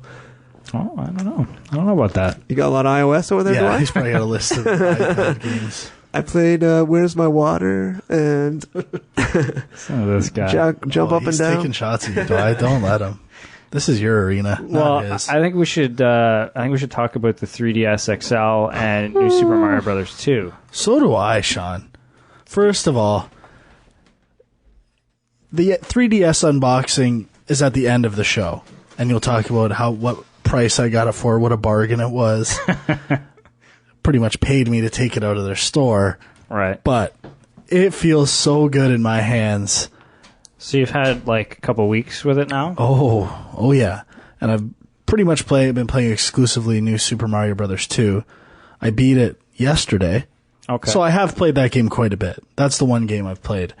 And maybe it's because I saw everyone getting on the... You know how on Film Junk we talk about the backlash. Right. Of, comedians in particular. The Mario backlash finally happened with Mario. I have to admit, it's the same Mario game as ever. I'm a little surprised. Like, Nintendo has taken a big hit pretty much all this year. Everything they've put out has been just okay reviews. Usually they get automatic 9s just for being Nintendo. Which I would say is true. That's fair. They should. And I would say this game is a 9 out of 10. Here's what I love about this game. Okay? Okay. Everyone's ragging on the idea that, all you do is get coins. You get lots of coins. Okay. That's fine if you don't think that's cool. But I can say this. I would say that getting coins in Mario games had become boring and unnecessary. But in this game, it's fun again. They create new, fun ways of getting coins. I mean, the first time you put that that block on your head that spits coins out your ass, it's life-changing. It's a good time. I want to get coins. I love getting coins. And it's fun. I like the perpetual coin count of just it just adds a little extra something. Like, instead of just collecting coins to get another free life or whatever, you're actually just adding to a running total, and it just feels a little more satisfying because of that. It feels oh so satisfying. Yeah. But I will say I do kind of feel like I like the game, but I'm wondering, okay, they did New Super Mario Brothers on the DS, they did it on the Wii. Now we've got New Super Mario Brothers 2. Where do they go next? I mean, are they just going to keep doing this? Well, there's one coming out on the Wii. New Super Mario Brothers 2 Wii U. That one, is that not the one that has like the Me thing where you can play as yourself? Maybe, I don't know. Who would do that? I That's think so. Gross. That's pretty amazing. But, you love playing as your avatar, eh? I do. We were playing Tony Hawk HD, and he didn't know he was trying to pick a character, and he didn't know that you could pick your avatar. And he saw his avatar, and he's like, whoa. Sean gets this look where his eyes he gets all wide-eyed. I don't know if I agree He with perked that, up so hard. Oh, dude. Don't deny I was playing it up a little bit, but it was I'm going through a bunch of skateboarders who I have no fucking clue who any of them are. Bucky Larson? Anyway, it's Mario Brothers. Like, the thing is, what was the last Nintendo game that was really innovative? Kid Icarus. I don't know if I would go that far. You might not say it's good, but it's definitely innovative. It's different. I'll give you that. But like I was thinking Luigi's Mansion. I was thinking Mario Galaxy 1. You think that's innovative? In what way? It's Mario 64 on round planets. Well, the round planets is the innovative thing. Oh. But like this is literally just Mario Brothers, and it's cool when they first did it because it's like, oh, we haven't seen like a traditional 2D Mario in a long time, but now we've had like 3 of them. It is, I think you can build on it. I think you can do cool things with it, but they just have to bring a little more the next time. I would say Skyward Sword is pretty innovative. You actually got through the first dungeon? No. Oh, yeah. I'm about halfway through now. Wow, that's intense. I'm liking Good it for more you. and more. It's got a steep learning curve. I'm going to give you a round of applause. Thank you. So Maybe not right now, though. I only played a bit of New Super Mario Brothers 2, and we played a bit of the local co-op multiplayer, which is a lot of fun. But we have to admit, it was kind of weird that you couldn't have your own personal screen. Like the lead character. Yeah, I don't understand why they couldn't have done that. Because, yeah, I got a little frustrated. And maybe if you hit the midway point or something, you could get teleported there. Or... Let me tell you, co-op in that game, New Super Mario Brothers 1, not for amateurs. If you play with an amateur, it's even more frustrating. I know why they do it now. They have to do it that way because of stuff like vines. If there's a vine and let's say you were behind me and you found a vine and went up and all of a sudden I'm in fucking Vineland. Just teleport. Vineland? Teleport him. But teleport backwards? Yeah. What are you, nuts? Then I could die in Vineland and end up at the midway point. I don't know. Fucking Vineland. I think it could be done. But anyway, the one thing I wanted to ask, now that you finished it, what do you prefer, that or Super Mario Land 3D? Super Mario Land 3D. Yeah? So you prefer, like, is it just because you prefer the actual 3D Mario? I do. But I will say, I think the reason I enjoyed this game so much, to be fair, is because I didn't play New Super Mario Brothers Wii for DS or for Wii. So this is the first time I've really gotten into it. Well, I've played them, but only for brief stints. I haven't beaten them or spent a lot of time with them. So this is the first time I spent a good chunk of time in a 2D Mario in a while. Right. Okay. Okay, so anything else you want to talk about? The game I've played the most is definitely Fallout 3. Interesting. I've played a ton of Fallout 3. Don't even look at me. It took me 5 tries. I bet. 5 tries to get into Fallout 3. I'm surprised just But 5. I force-fed it down my throat, gagging, kicking, and screaming, and now I love it. I love it. Did you blow up Megaton? No, I saved Megaton. Thank you. Should have blown that shit But I have problems with Bethesda games that are still there. Namely, I end up dying to what I perceive as no fault of my own. And I hate that. And I'll go to some place and stumble into some radiation that instantly kills me and be like, what the fuck am I supposed to... You're supposed to have saved 2 seconds before that. But I do really like the game, and I like the dialogue. I think it can be kind of funny. I like some of the side stories. I like the shooting mechanics. I like the value of goods and managing goods. It's not like most RPGs where I end up getting $1 bajillion and don't care about picking up stuff. I find the economy of scale balanced and very effective in that game. But I would say it's slightly overrated, but it's still a really good game. Fallout New Vegas? What about it? Are you going to play it? If I finish Fallout 3. Oh, so you're not done yet? No. Interesting. I'm trying to platinum it, so it's slow going. Yeah. That's probably quite the task, I imagine. At least it's doable. It's not like a rock band game where you have to finish all of the songs on expert drums or something. It's doable with just time and perseverance. I kind of like achievements like that where if you put in the time, you get it. You don't have to be some superstar. Or you look so much like Kalen, it's freaking me out. I'll come next week. Total hair drink in his gel. hand? Oh my god, it Might be the drink in his hand. It's everything about him. It's my persona. It's my new persona. I played. Speaking of the EA sale, one thing I just want to call attention to, Risk on the iPad. Risk is amazing. Risk is a very long, boring... Well, I would say it's a good game, but it's tedious. If you get knocked out early, it sucks. It's talking about the board game or in this game? The board game. There's too many pieces, too much setup. But to play it on the iPad makes it amazing.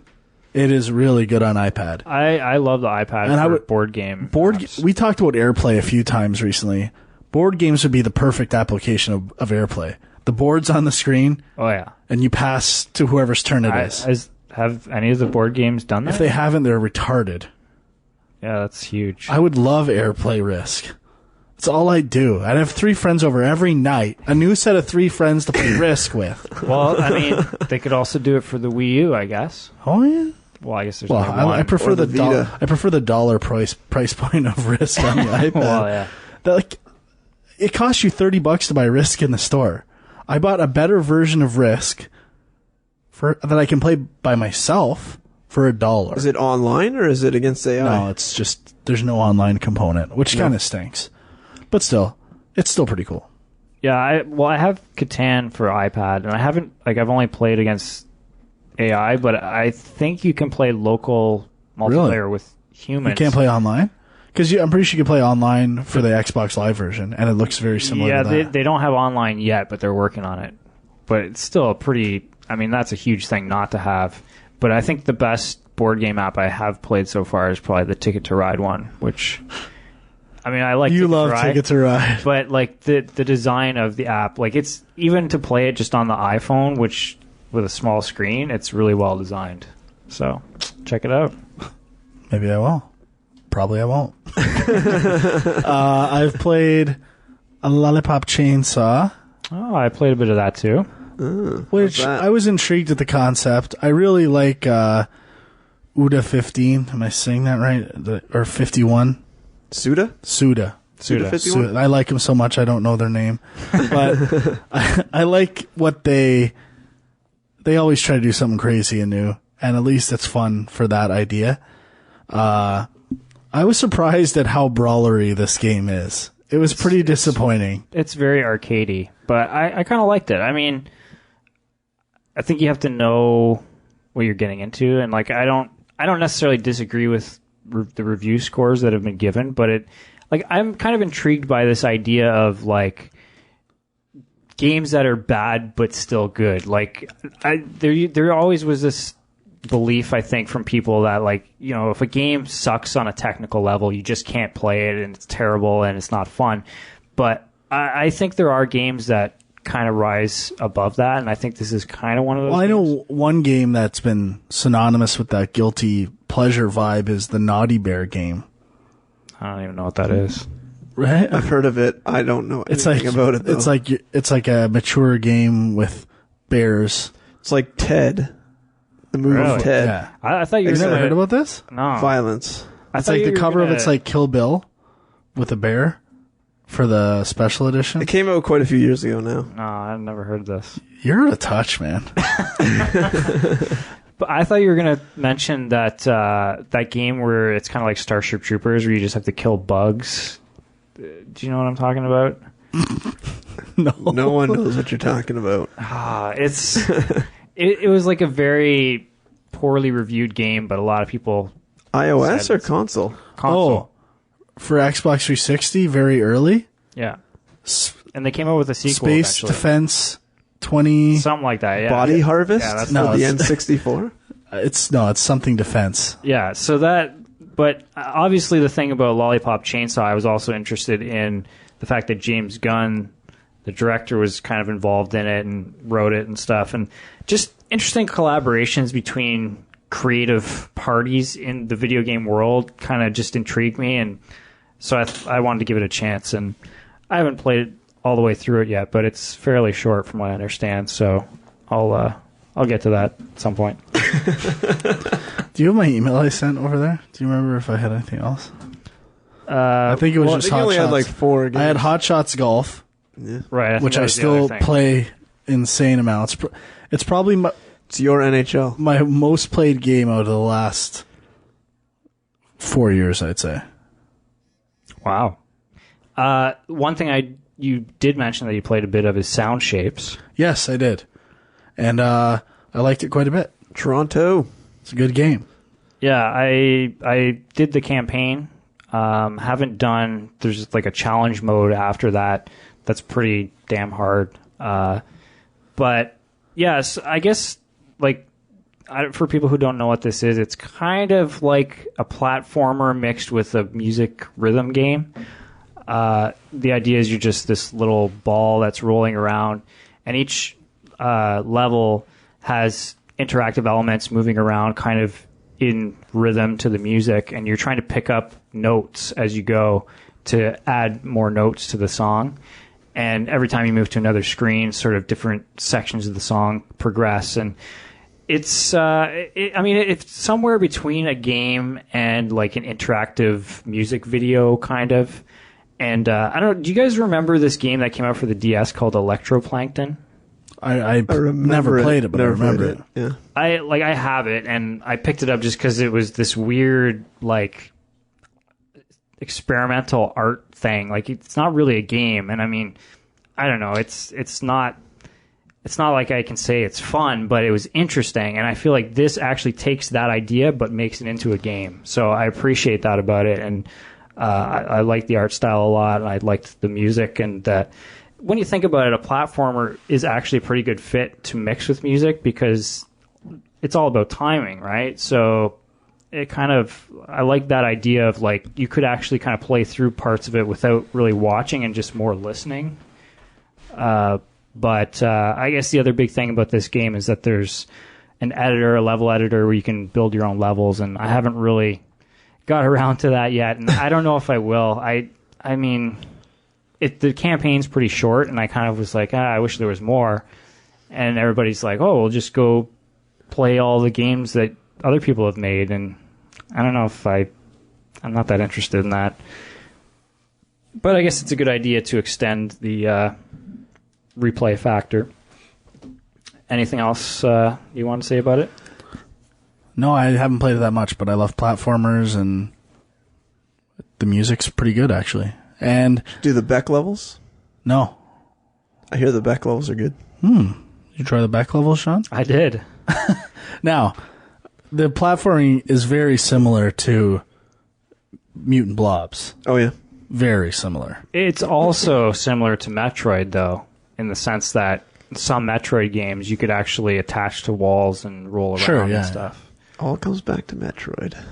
Yeah, I mean, I don't know. I kind of did think the Mutant Blobs thing definitely crossed my mind, but I don't know. I don't think it's drawing from a lot of different games, I think, so. Uh-huh. Everything's a ripoff, Frank. Let's be honest. Mutant Blobs meets Metroid. It's all meets Rock Band. It's all Pong. Speaking of Rock Band, is anybody interested in Rock Band Blitz? Oh, I'm interested. Yeah? It's a deal. Like, it's $10 and you get 25 songs. I might download it tonight. You know what you're playing first, right? What? Boomlay, Boomlay. Oh, yes. I'm so in. Does that mean I can play that in Rock Band, too? Yeah. Oh, shit. This is the best news ever. Okay, so is that it for you, then? That's it for me. Played? All right, I got a few other things. First of all, Mindfuck of the Month. Oh, of course. We gotta need bring it it back. Yeah, definitely. Are you serious? I don't even remember establishing. We established it last show. Okay, Mindfuck of the Month. Let's do it. It is Quantum Conundrum. Ooh. From the maker of Portal, which, this is the actual original designer of Portal, not... Kim Swift, I believe? Yeah, not Valve, but the original person Kim who came up with the Possible? idea. And it's, it's very much like Portal, like, to the point where it's a little bit of a rehash in some ways, but if you love Portal like I do, you can't resist it. Basically, the idea is you're this kid coming to visit your weird, eccentric scientist uncle, I believe, and you're in the mansion, and something goes wrong, and he kind of is this voice over a loudspeaker, kind of directing you, and you have to help save him and go through all these weird inventions and things throughout the mansion. And so there's 4 different dimensions, and I think I've only made it to the first 2 so far. One is the fluffy dimension, and one is the heavy dimension, I believe. So the idea is that you can change the weight of objects in the world. And there's just tons of physics puzzles built on all this stuff. And some of the puzzles are really hard. Some of them are easy. But overall, I was never stuck for too long. And there's the same sense of humor, too. Like the guy talking to you and telling you, oh, you're not so good at this. And it's very similar. So, what platform is that on? I got it for Steam on the PC. It's also I played the demo on the PS3, so I'm sure it's on Xbox as well. I believe it is. I actually like the demo quite a bit. Is it the narrator? Is it Bruce Campbell? I don't think so. I think it's. It sounds kind of. Ironically, like Bruce I bought a game for $2 yesterday. Are you playing Jurassic Park Build? Trying it out for PS1 called Broken Helix. And on the back it says voiced by Bruce Campbell, which I didn't realize that when I bought it. I would have returned it. Oh, it's actually the guy who plays Q in Star Trek: The Next Generation. Oh, okay. Yeah, I know that guy. Jello Biafra? Yes. Do you actually know his name? No, he just looks like Jello Biafra. Oh. So yeah, I really like that. Recommend it. Downloaded Deadlight, which people had been basically calling Limbo with zombies. It kind of reminds me a little more of Alan Wake, because it takes place, I believe, in either Vancouver or Seattle, somewhere on the West Coast, but the setting is very similar. Third person? No, it's like a 2D platformer, okay. And people have been calling it Metroidvania, but I don't really think that's necessarily accurate. There's not a lot of exploration and finding power-ups and stuff like that. It's just kind of go through it. Yeah, it's kind of linear from what I've seen so far. And the voiceover narration reminds me of like Max Payne or something. It's very kind of corny and cliche and over the top. But overall, I was kind of digging it, and yeah, it was okay. Nothing amazing. A couple other things. I played Wizorb. Have you guys seen this at all? Negative.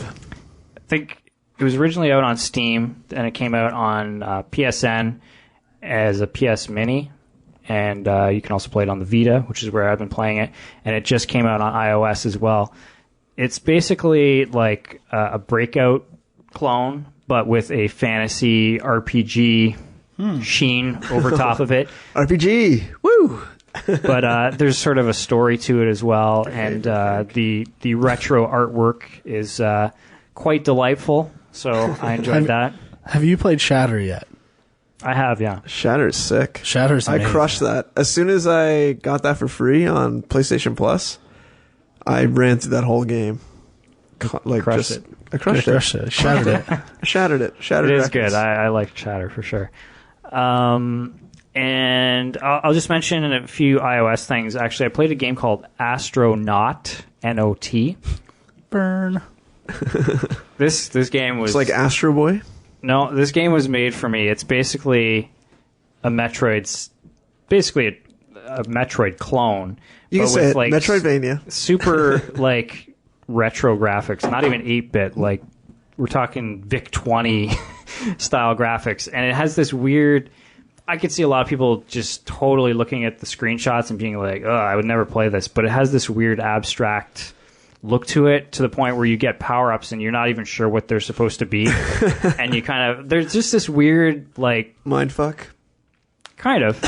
You don't really know what's going on. There's nothing explained to you, and you're just kind of trying to figure out stuff as you go. And it reminds me of playing stuff on, like, the Commodore 64, when you have all these copied games but no instruction books, and you're just like, what the hell am I supposed to do in this game? It's your bread and butter. But it's awesome, except that I kind of was exploring one section of the map, and I had played it for a couple hours, and I got stuck and I could not figure out how to get out of the section I was in.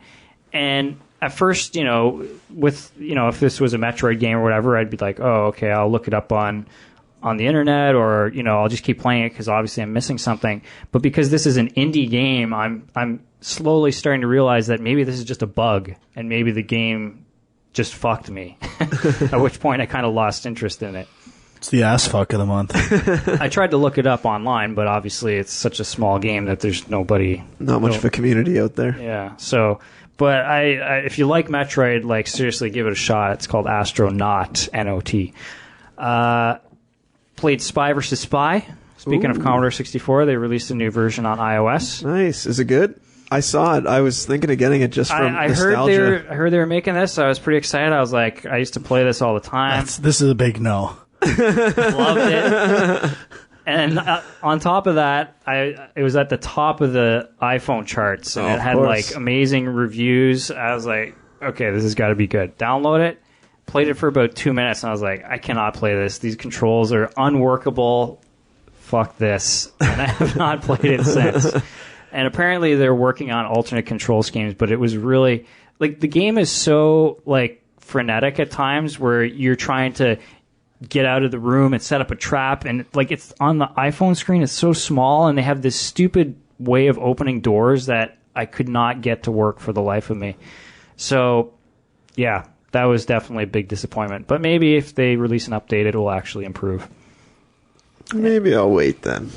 Yeah, you might want to. What about on the iPad? On the iPad, there's one other game I'm going to mention. No, would it play better on the iPad? Oh yeah, it might. It could actually work very well on the iPad, but I don't think that's a good excuse. So you got to find something that's going to work for both if you're going to release it for both. Because there is a game that came out only for iPad, which is actually really good, called Gasketball, which I told you about. I don't know if you downloaded it yet. No.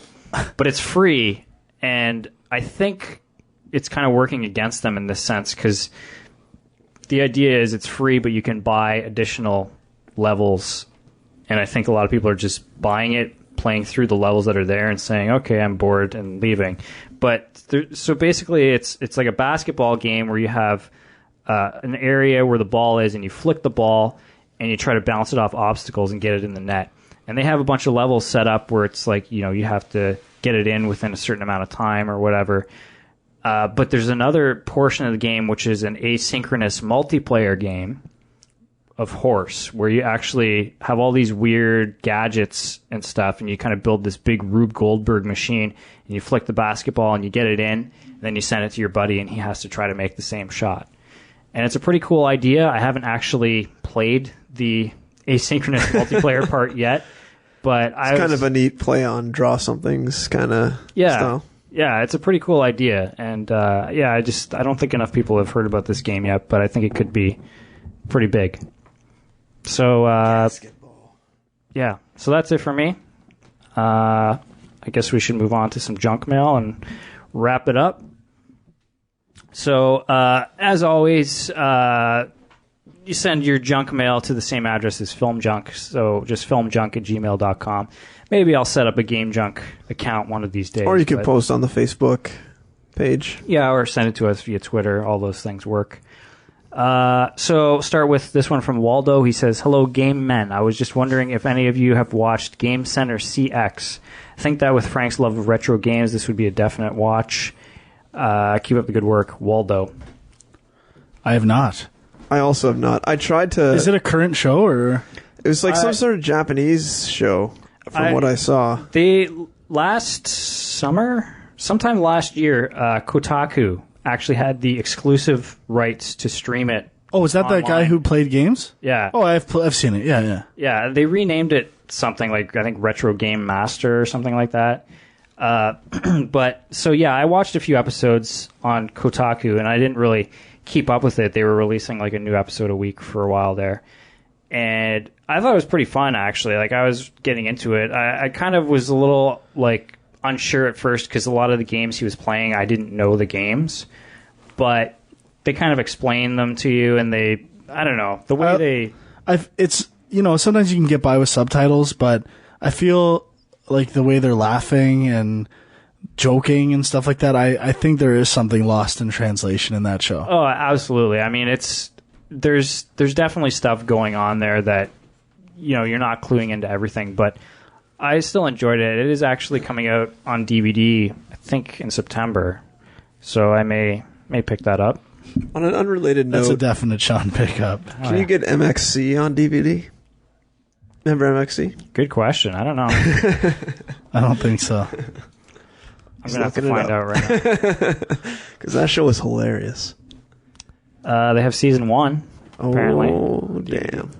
Anyways, I have not watched it. I tried to look for it just when you sent the email around with this question, and I couldn't really find... Like, I found the Kotaku link that said they're going to start hosting it, but I couldn't find any episodes hosted there. Yeah, I think they took them all down. Yeah, so I couldn't really watch. I was going to try to watch it one or two or a little bit. There might be some stuff on YouTube, but I don't know if it's subtitled well or what the deal is. I saw them. I didn't really click on them. I thought they were Japanese, so I didn't bother. That's it. And they are. That's the one. I mean, I thought there was going to be no subtitles. Right. Okay, so next up we got one from Dwayne who says, "Hey guys, I hope everything is well. With the coming Wii U, do you guys plan on buying one? Does the screen controller appeal to you? Can you see yourselves using it as your main way to watch Netflix, Hulu, and other streaming services, or to watch movies in general? Do you want to be able to take the controller to watch a movie separately while someone else is using the TV? I'm genuinely curious, as you guys are movie buffs, and I'm interested to know if such a thing would appeal to you guys. I'd also like to know if the other next-gen consoles from Microsoft and Sony would appeal to you as well. Xbox 3 and PlayStation 4 seem to be more media machines than full video game consoles. What do you think about that idea? Keep up the great work. Take care. Dwayne." I'm definitely interested in Wii U. I'll be purchasing one day one. I don't know if I'm as interested in using the controller to watch movies, but I am definitely interested in the idea of playing a game that's in my system, in bed or something, not in the same room as the game. So that same idea of, crossplay and transferring from the Vita, that idea within your house is pretty cool, especially if they add achievements. I mean, I think the problem is that they've already kind of missed the boat on a lot of this stuff. Like, everybody already has smartphones and iPads in their house, and if I'm going to watch Netflix on some sort of portable device, I'll just watch it on my iPad. And I probably, unless I can control Internet Explorer with it, I'm probably not that interested. Like remember Smart Glass? Yeah. At E3? Internet Explorer. Internet Explorer is a huge selling point. But that's why I actually think the Microsoft thing is a smart way of doing it, because they're not forcing you to buy their hardware. They're just using what everybody already has. Although I still don't know that you really need any of the extra stuff they're going to be giving you with that. So obviously interested in both new consoles. Yeah.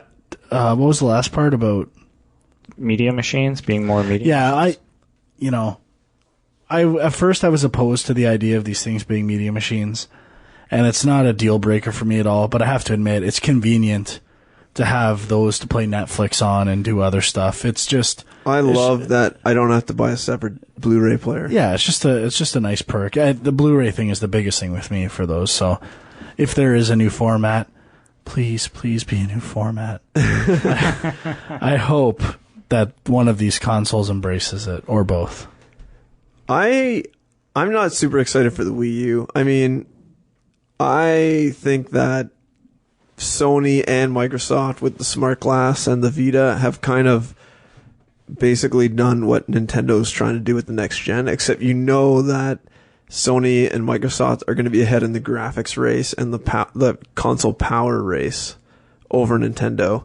So unless Nintendo completely, spends a shit ton of money to make the Wii U super powerful, way more powerful than they've been showing it off to be, I don't know. I don't even know if I'll pick up a Wii U ever unless there's some revolutionary Zelda game that is not like Skyward Sword that I want to pick up, more edgy or something. Mass Effect 3 with a touch controller? Yeah, I'll get right on that. I will say this could be the first Nintendo console in quite a while that I don't buy. Yeah. What? But we all know there's one thing that could get me to buy Wii U day one. A 2D Metroid. Exactly. So, ball's in your court, Nintendo. How good would that be, though? It would be A amazing. 2D Metroid with I would not use it for Netflix. I use my laptop for Netflix if I'm watching it in bed, or even mobile, or if someone's watching the TV, I just pull up my Netflix account on my laptop and watch something there if I need it. So really, like, watching it on a smaller screen with probably worse audio is not really appealing to me compared to my laptop. It's just so weird, like the Wii U initial commercial they had for it and stuff. Like, it's as if they just sat there and they said, okay, what do people want? And they're like, well, families only have one TV and people want to watch more than one thing at one time. We really have to solve this problem. Meanwhile, they don't realize the problem's already been solved like 5 years ago. Like, it's... What place only has one TV? My house? Yeah? Yeah.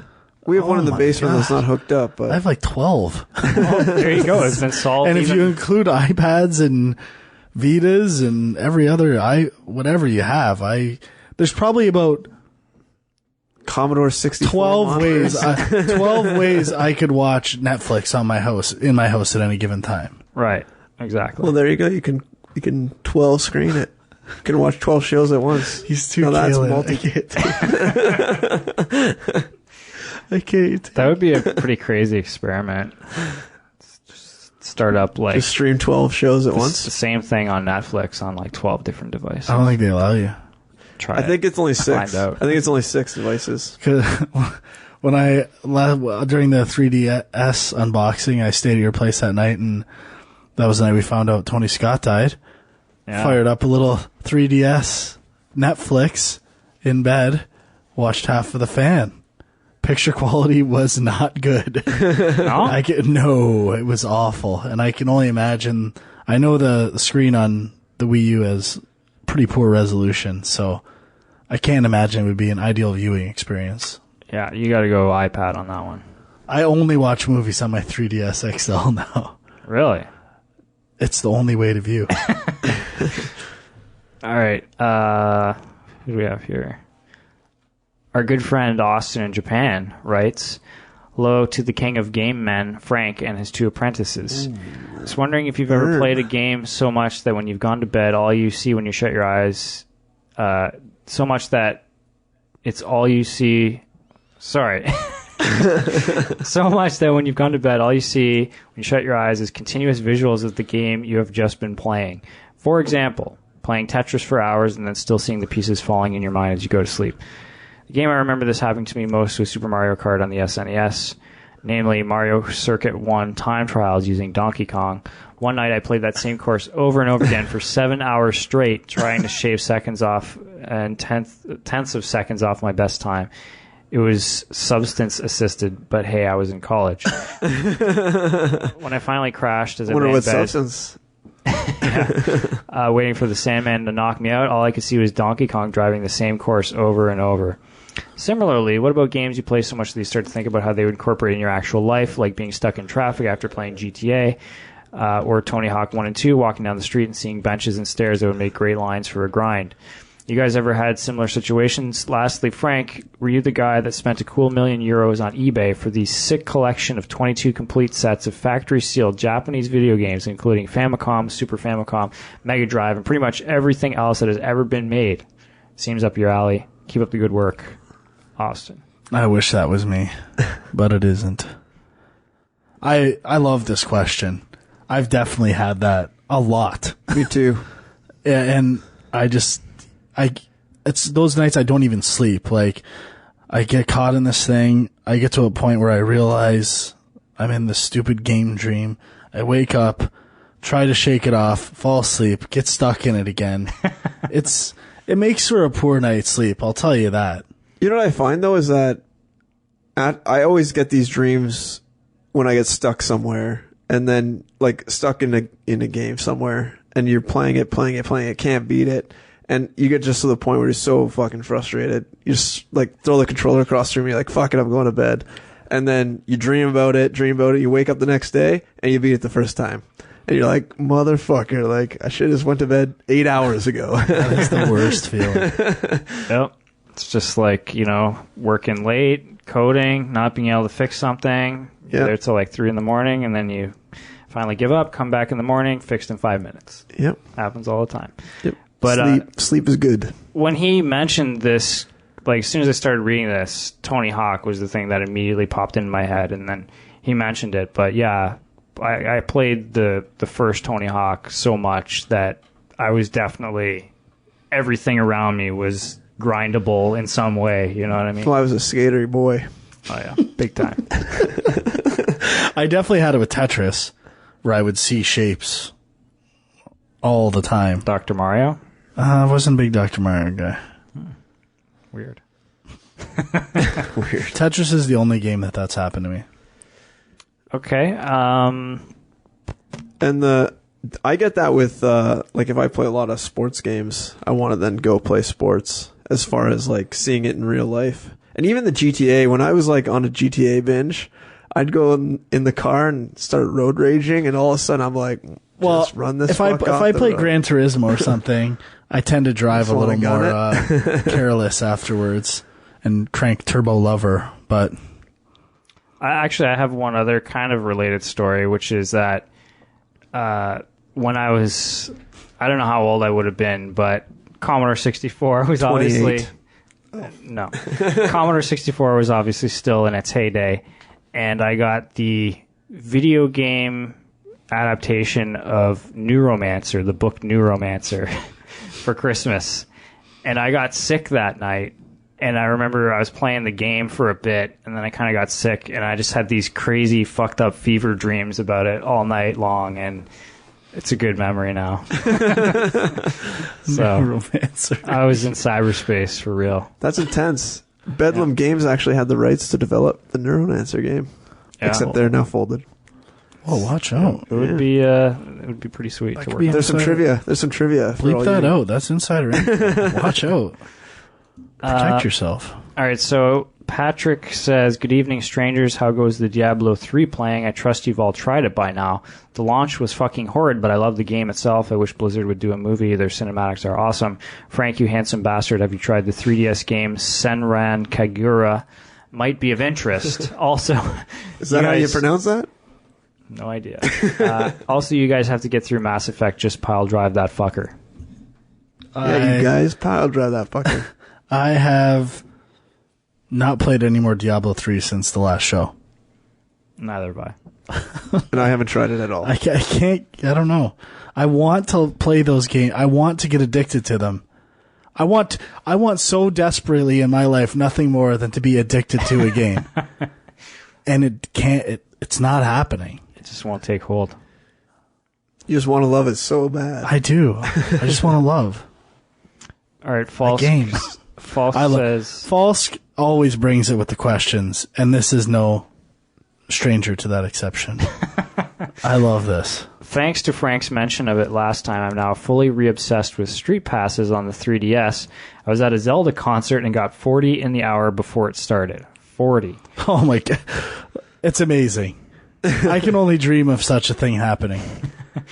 I brought my 3DS on my road trip across the western U.S. and only got a handful, all suspiciously from random countries outside the U.S., which brings me to my question. First, how are your puzzles and achievements, Frank? And more importantly, is it cheating if you're meeting users who lie about their country, thus giving you extra achievements? Well, first, I've completed every puzzle. Done. No said. Nice hand wave there. I've completed Find Me countless times. Don't have all the hats yet. Have a lot of accomplishments, though. And the thing she's talking about, different places, I just thought of that. Now I have a 3DS XL and a 3DS. And I realized when I was setting up my new, I could keep making Wii's and rebooting this other system with different places until I get them all. And the game. It's weird. If it was achievements and achievement points, I would do that. But there's something about the purity of Nintendo. I don't even want to cheat that. I want to do it the right way. It's more a record and a fun. Again, the idea of a toy and fun inherent to all things Nintendo. I don't want to do that. Nintendo just makes me want to be makes me want to be innocent. Okay. I like that. Okay. Next up, James Borrington says, what do you expect or would you like to see from next-gen consoles? I think, did we answer this last time? We've talked about it a lot with the hypothesizing the Sony TVs and stuff like that. Free to digital downloads, streaming, 4K resolutions, more power. There's definitely going to be a push, I think, towards social online stuff. I don't know if I really want to see that, but I think that's where it's going to go. Do you think we'll see any more peripheral type stuff like the Wii and PlayStation Move and Kinect? I think they've tapped out with that stuff. There's going to be a Kinect Vita, 2. There's going to be a Kinect 2 for sure.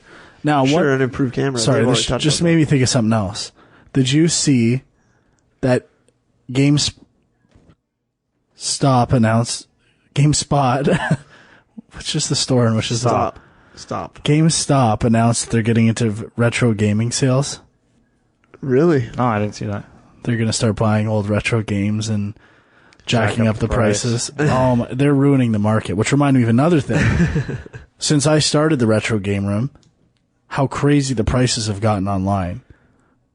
It's doubled for stuff. Like, you used to be able to get a Zelda Link to the Past complete in box, good to mint condition for $50 to $60.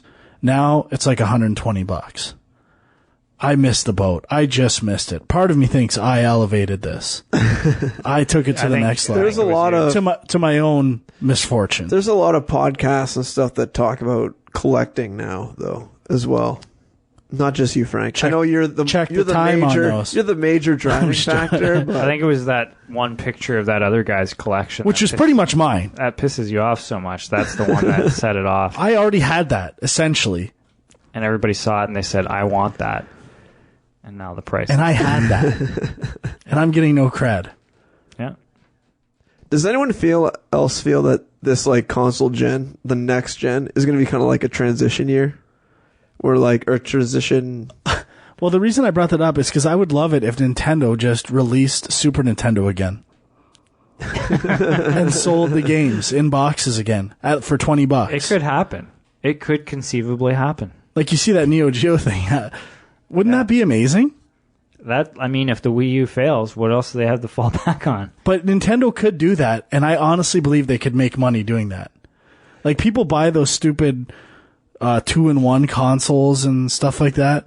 If Nintendo made a system that played all cartridges that was branded by Nintendo and resold the cartridges, I honestly think there would be a market for that.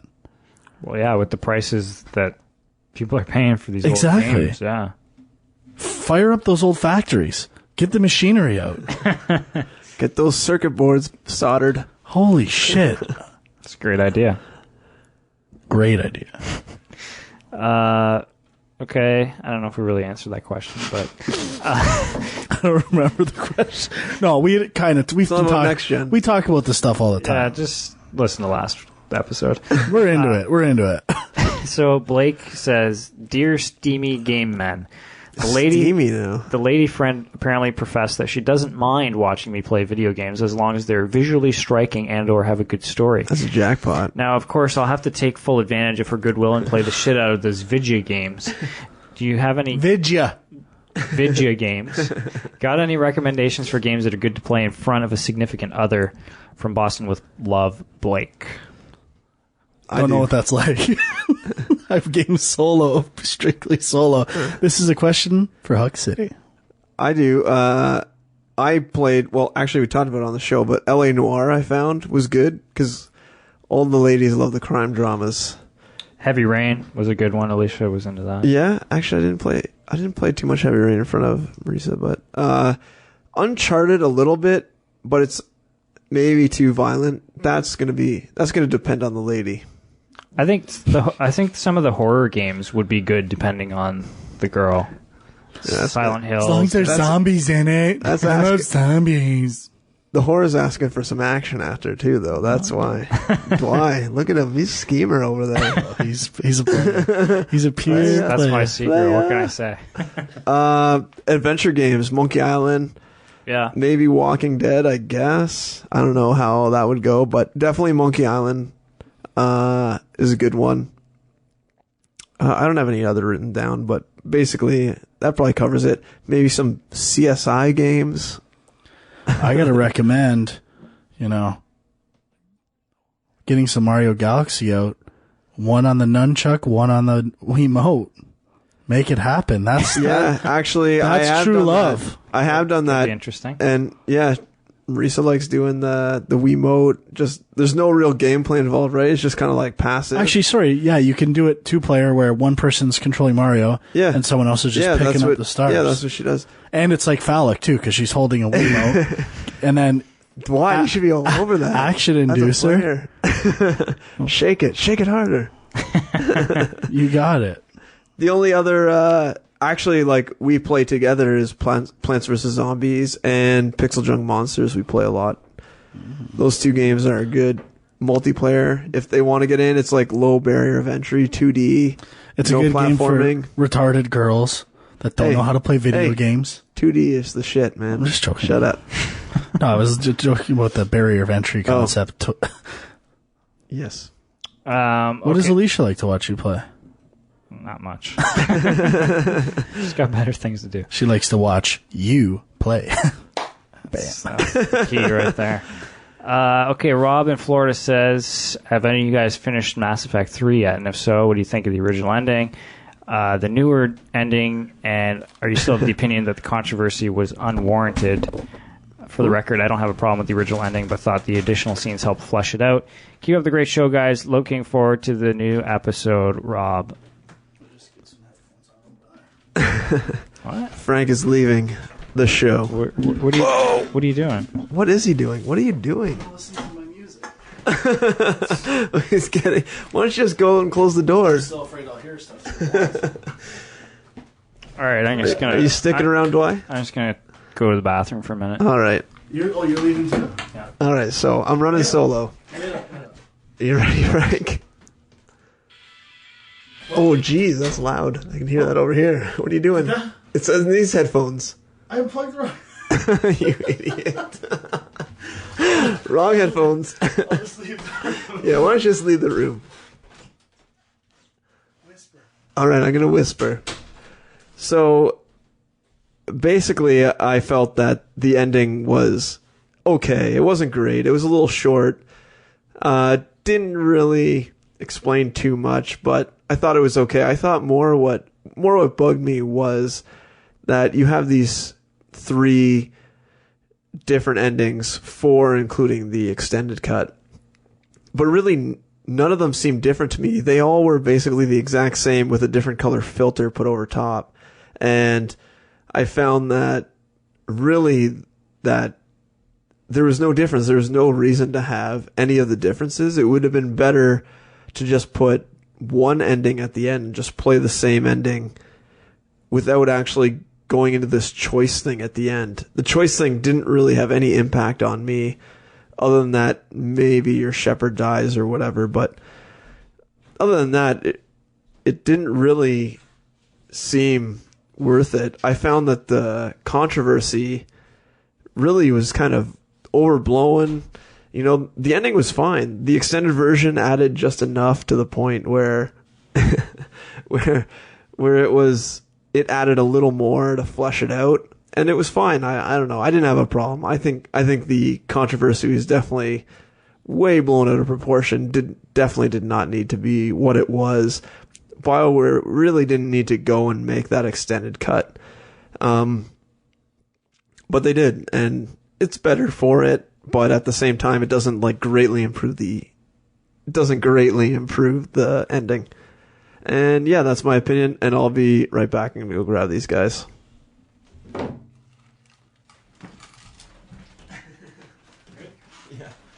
You guys can come back in. All right. For everybody. Spoiler alert. All right. Are you... Oh, you got to plug... Okay. Frank wrecked the studio. So we just have one other junk mail to get to here from Alex, who says, "Hey, Game Junk, love the podcast, even though I don't play too many games anymore. Can listen to you every few months and feel like I'm keeping up with the times. Two things. Number one, Frank once mentioned listening to Aerosmith 9 Lives while playing Panzer Dragoon 2 Zwei on the Sega Saturn." Wrong. Similar games, though. It was Taste of India on repeat playing Star Fox 64. He says, "I practically time traveled from the deja vu I felt. Have you ever heard of someone else's gaming experience that so closely matches yours that it freaked you out? Number two, have you been following the guy doing the Mario 64 speedrun marathon? What are your thoughts on video game speedruns as a legitimate competition? Keep it up, Alex."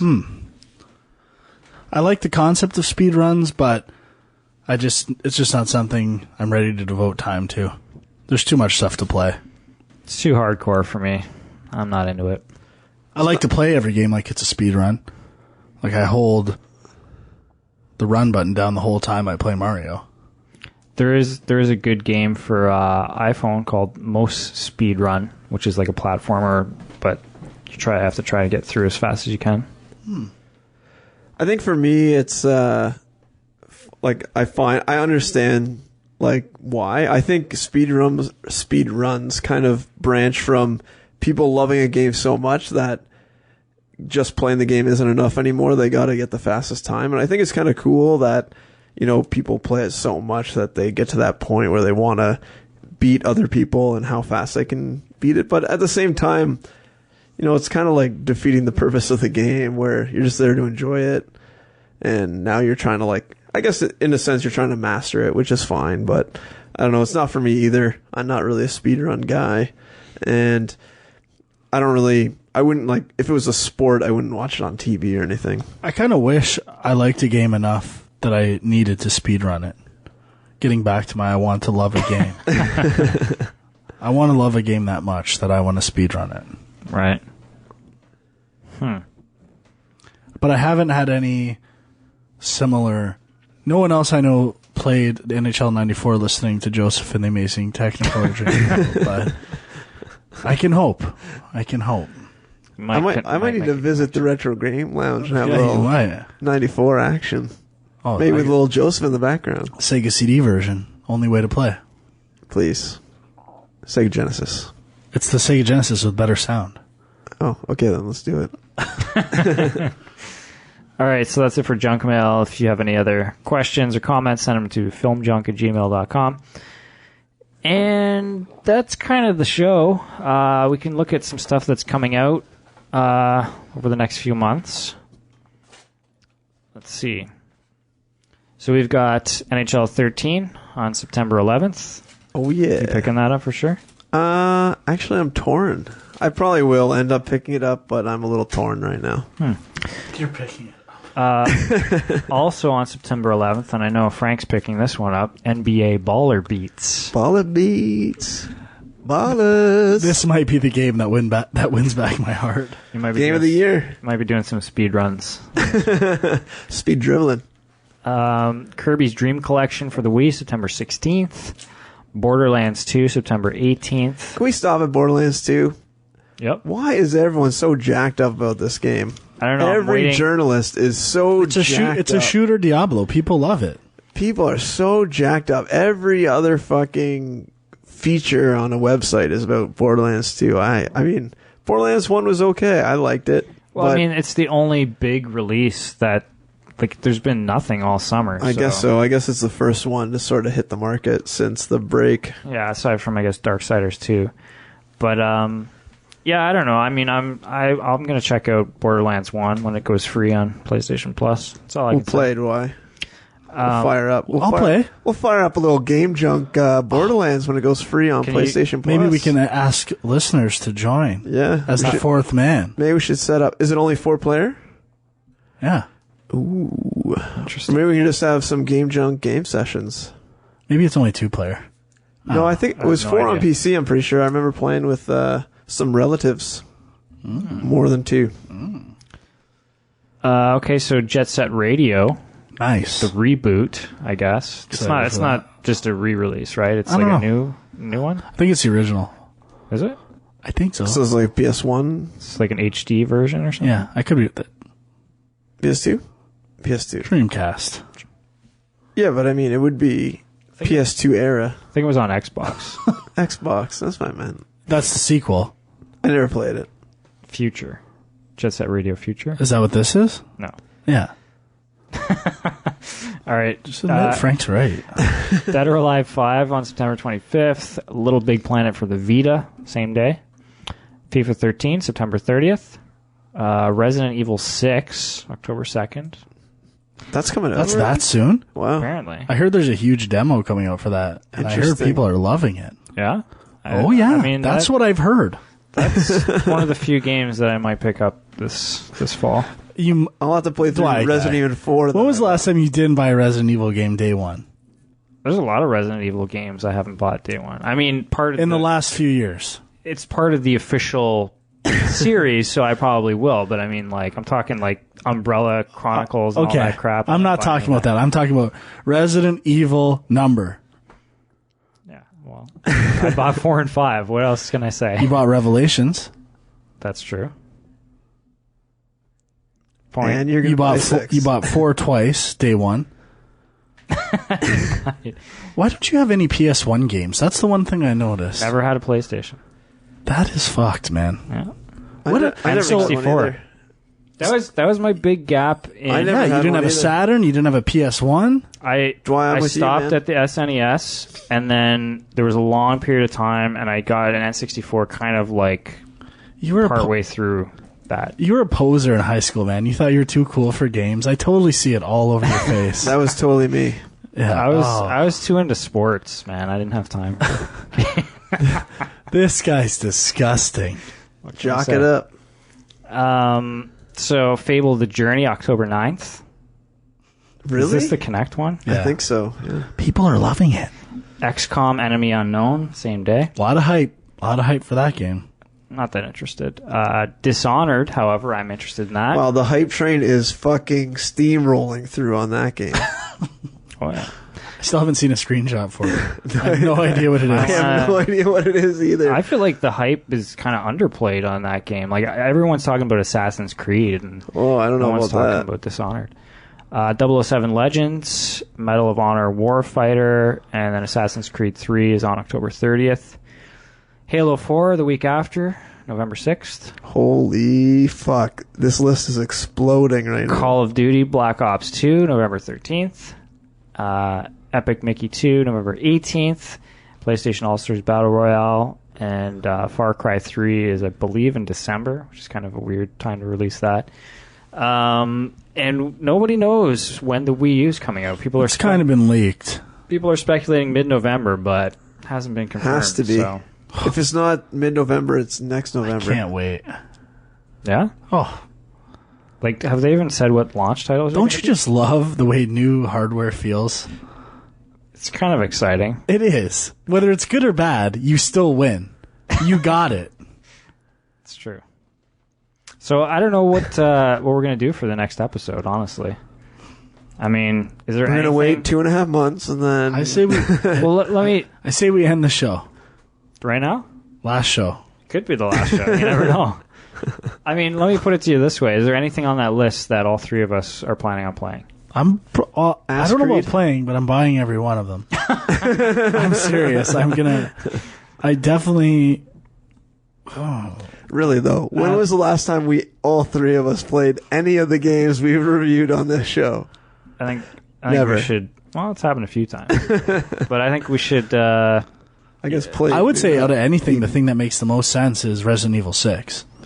Because it's supposed to be really good. There's co-op play, which I know you've got a massive rager for, Sean. And it's early. It's October 6th. I could be game for that. I bought Resident Evil 1 to 4, want to buy 5, and haven't played any of them, so might as well start with 6. I can lend you my 5 on Xbox if you want. I should really play. I hear 4 is amazing. I played a bit of it on the Wii, but I need to finish it. I played like halfway through 1, and that's as far as I got. I mean, it's not like the story makes any sense, so that doesn't matter. But I'm down with 6, whatever, if we want to do that one.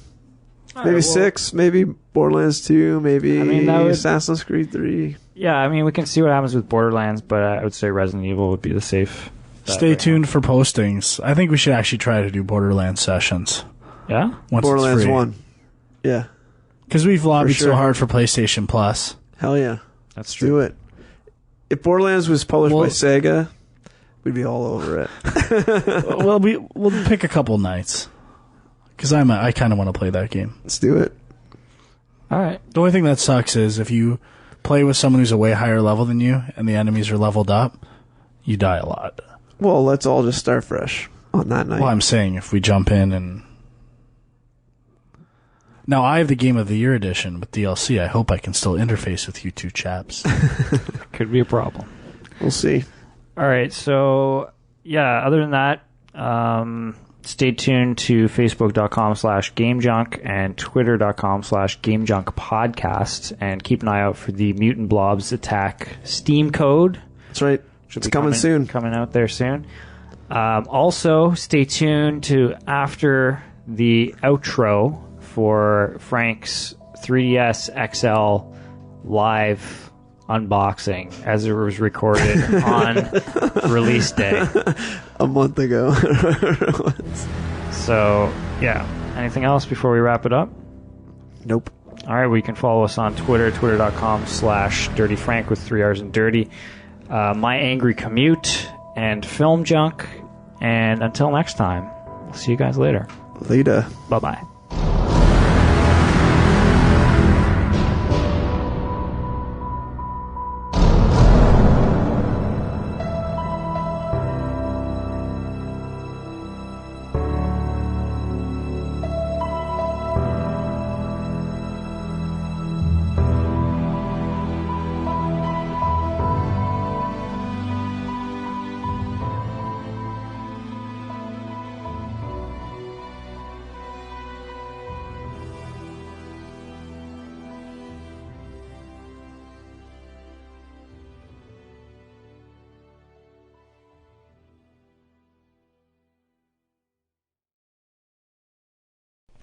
All right, you're about to listen to a Game Junk first.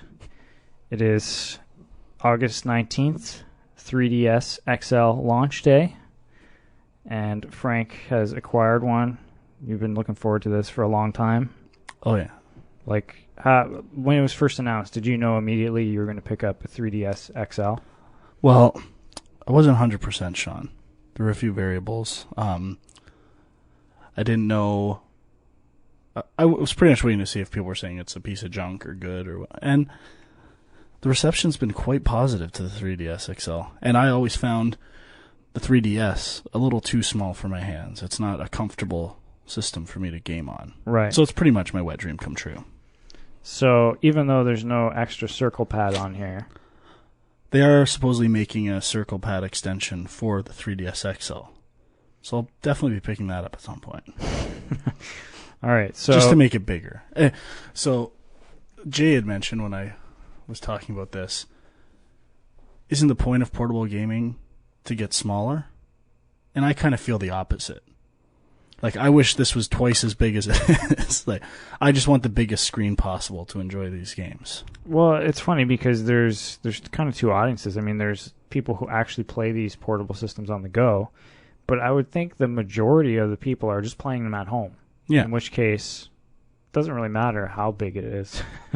You know, I do enjoy carrying it around to try to get spot pass notifications and puzzle pieces. Right. That will be one part of this unboxing that will be incomplete. I couldn't find my other 3DS to transfer the content. You can do it via... You can't find your other 3DS? I just looked at it for last minute today and okay. Couldn't find it, so... So we're going to open the box in a minute. Well, first I want to talk about... We're going to walk you through it. Well, getting this thing. What? Okay. So I went to the first Future Shop. Sold out. Yep. So At this point, it's a hot item. I have to have it.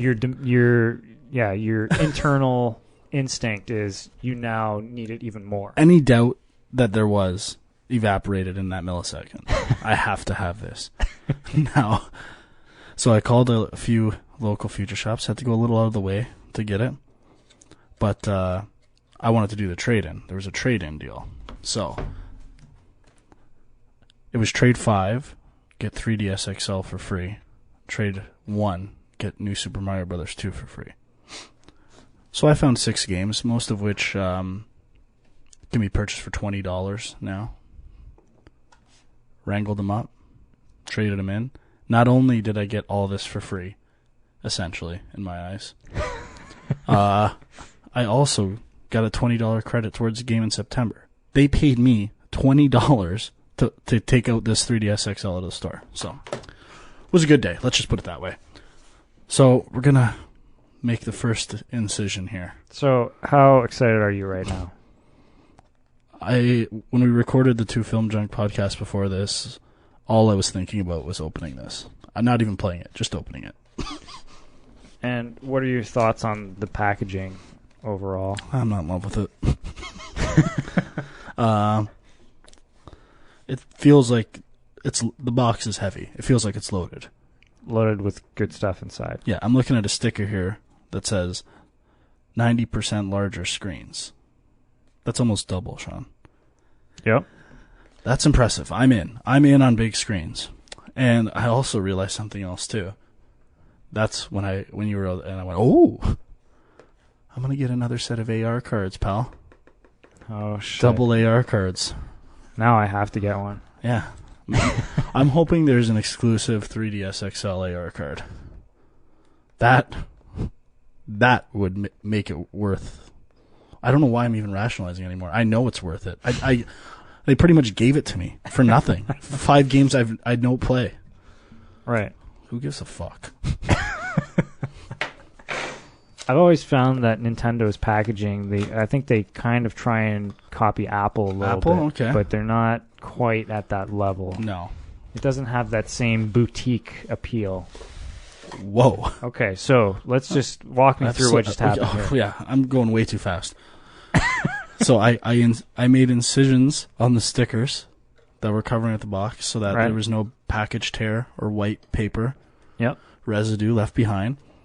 There was one hinge, box hinge. I removed that and gently pulled out what is a cardboard framework with a lot of stuff here. It looks like some sort of instruction book and some AR cards right on top there. I've already mentioned to you the other bonus of buying a 3DS XL. I can like normally if you buy 2 Wii's or 2 games by Nintendo, you can't register on Club Nintendo and get those points. They say, oh, you've already registered this game. But I'll be able to register my second 3DS as a different purchase. So that's going to be like 300 points. Nah, probably 200. But either way. What can you get for 200 points? It's a plus. What can you get? Go to Club Nintendo Rewards right now. You know I'll probably be able to get 2 downloadable games if I wanted, if I so chose. I'm waiting because I know it's called they have like stars for the British system. Yeah. Wait a second. Let's see, for 200 points, you can get Excite Bike 3D Classics. Already have it. What else can you get? Fluidity. Not interested. Now, I'll tell you what I have already, okay? Princess Peach and Mario Notebook. I won't be getting... Actually, I'm in need of a notebook. Really? For tracking my eBay wants and desires. For the Retro Gaming Lounge, which I'm sure if you listen to... I do want to get these. This is the history of portable gaming. Collectible cards? And I want to get those framed. Put them up in the Retro Gaming Lounge. That's cool. Yeah. And then I already have that nunchuck case. I already have the giant AR card, which I'm going to get laminated and put on my floor in the Retro Gaming Lounge. I have the Donkey Kong posters, which will be going up. I have this, which is currently... Ooh, the Tanuki... Oh, when was that up? It says currently unavailable.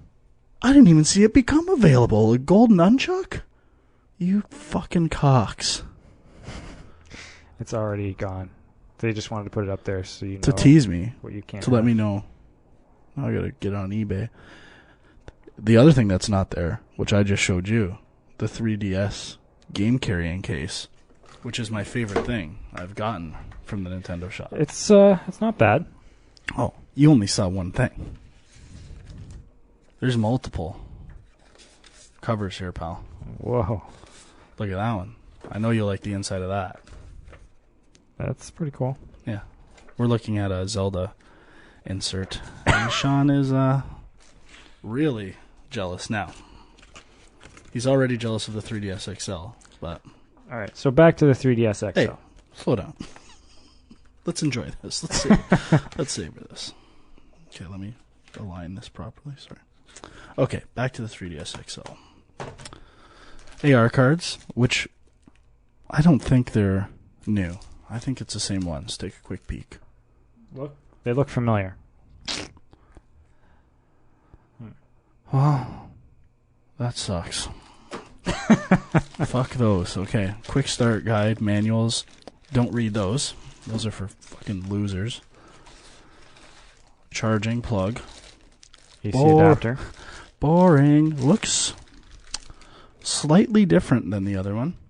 I see some ridges here, which seem unfamiliar to me. What do we have here? Getting close to the most important part, the 3DS XL itself. Well, that's debatable, if that's the most important part. Oh my god. Oh my god. It's big. They've really locked this thing in, though. It's big. Oh, is it big? Oh, I should say I opted for the blue option, which bears a striking resemblance to Hornet's blue. Really? Oh yeah, that's... You kidding me? That's Creole blue. That is Creole blue. So, what other colors were available?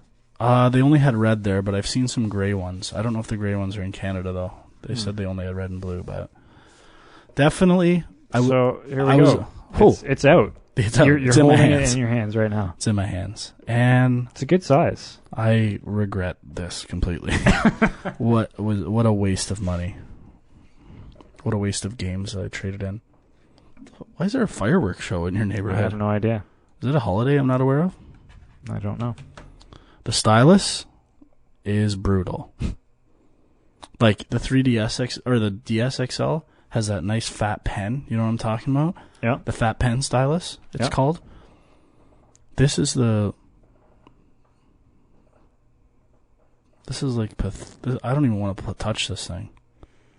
Look at this. How is that a stylus? The regret is setting in, I can see. How is that a stylus? It's not that bad. I think Are you should... It's... Even the 3DS stylus is like nice metallic extendable. How many 3DS games use the stylus right now? Not enough. But I'll tell you what. The stylus... How come in the reviews no one's mentioning the stylus? So... Fuck. Thanks a lot, reviewers. Let's see this thing. Let's flip this open. Oh my god. Oh my god. So much... The clicking mechanism? Oh god, Because it's bad on the 3DS. that sounds delightful. This... It's not moving. It's not going anywhere. It is set in. It is locked in. Like, John, look at how big that is. That's like 90% bigger. Do you know what game I can't wait to play this on? Or No. play on this? I don't know why. I just want to play Kid Icarus.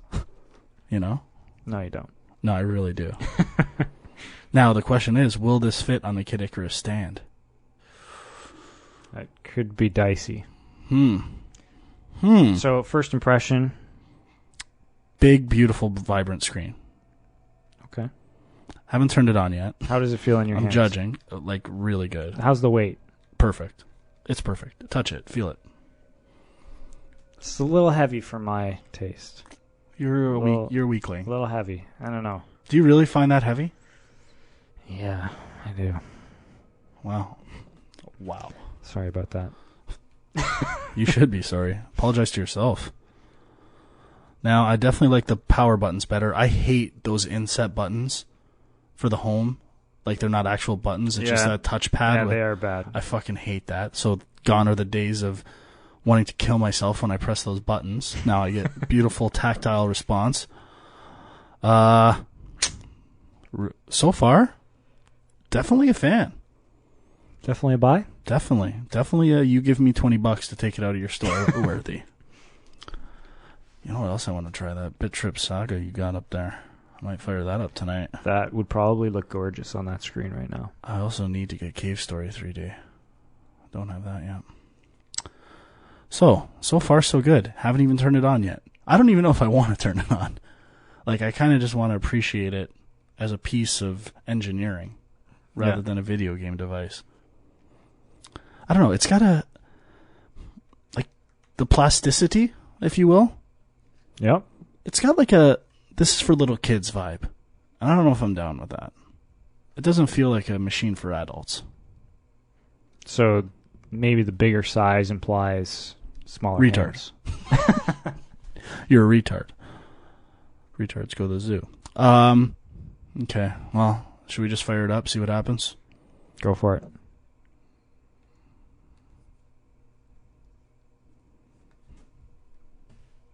I don't think the 3D is going to work from that angle. That was a long boot up. That was a good 5 seconds. I was a little nervous. So pixelated. This thing's disgusting. Why did they blow up a screen that's not in... Worst pair. I don't even know what I'm... So... Ooh, nice volume. Hello. Okay. I'm not even seeing any 3D. So, are you finding the sweet spot easily there for the 3D? Not there yet. It's still projecting in 2D. So, your first experience with the 3DS XL is in 2D. You got it. Yeah, but it's kind of cool because you get this activate 3D button, so it feels like you're powerful. And so when you hit that button, it's gonna. Whoa! It counts down to 3, 2. Brrr.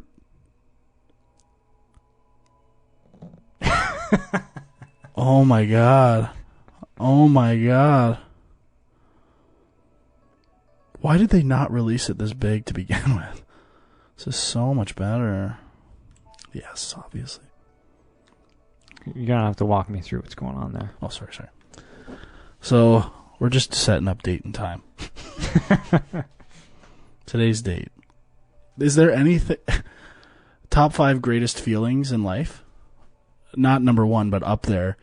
Entering the system date of a new game system on release date. That's a special experience. Doesn't happen often. It only happens once per system launch. All right, it's August 19th, did you say? That is correct. 2012, yeah. Like, it should have from Nintendo, I'd expect it to be like, oh, it's launch day, thank you. Like some crazy special. No. What time is it? 9:23 p.m. That's it? Yeah. Holy fuck, feels like later than that. 9:23, okay. Yep. Profile. See, this... I'm just going to have to delete all this. Why? Because I need to copy the stuff from my other system. That's a problem. Yeah. So what should I use for a name here? I don't know. That's really your call. Well, it's your call because I'm asking you. I don't want to influence this. I'm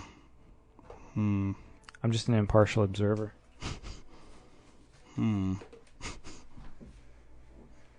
This is the hardest part. Luigi? Don't be stupid.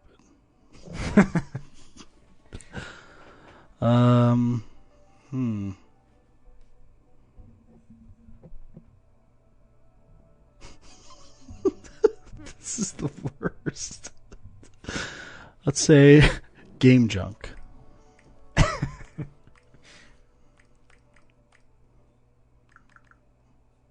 liking the sounds there. That's pretty solid. Game Junk. Okay. Birthday. Didn't I do this already? No, I didn't. What was the birthday of Game Junk? Can you look up the first? I better use my birthday in case it bases stuff out. Don't worry. Yeah, you don't want to get fucked. Oh, no. It's perfect because it doesn't have a year. It's just the month and the day. Look it up. First Game Junk. Are you sure it's just the month and the day? What do you think? I'm a fucking retard? Oh, that's weird. That's episode 12. That's from the wrong site. Because the date's going to be the date you posted it on this new one. No, it won't. No, it won't? No, I changed the date. Oh. July 30th, 2010. Wow, 2 years ago? Yeah. That's crazy, man. That's fucking crazy. It's fucking crazy. This is just hysteria. Ontario. I'm from Ontario. Okay. My profile has been saved. Another bonus to having two 3DSs. I can make up another profile on my old one and automatically get puzzle pieces and find me warriors every day. Consistently. It's pretty good. Not bad. I accept. Let's set up the internet. Ooh. Things are picking up here. Alright, new connection. Oh, come on.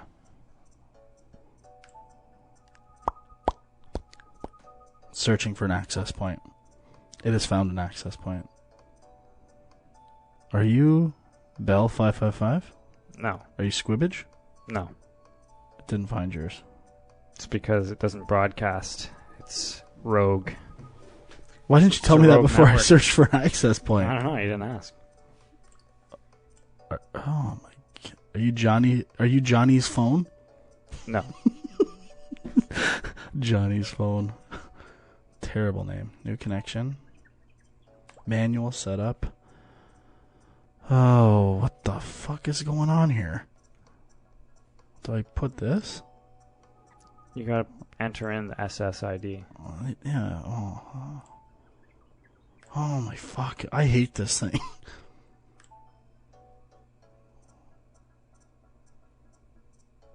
What the fuck? Oh my... I can't even connect your internet, dude. Did you set up your 3DS for internet? Yep. Oh, man. There we go. SSID. What is it? Space junk. Space junk. Space? All one word? Yep. Oh, shit, I spelled it space, period, comma. Gotta focus here. Let's...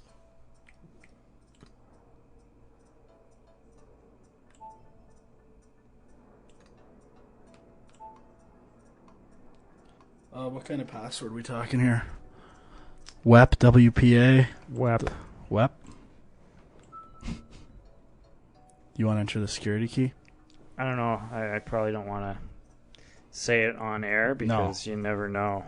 You never know what might happen. You're lucky, like, the pad doesn't have a tone, like a touch-tone phone. Yeah. Because then they could have deciphered it just from you entering it. Yeah. That would have sucked. Test it. I'll test it. Let's see if you entered things correctly.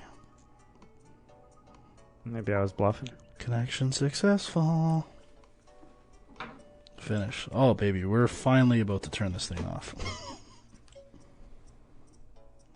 Parental controls. Who are these people?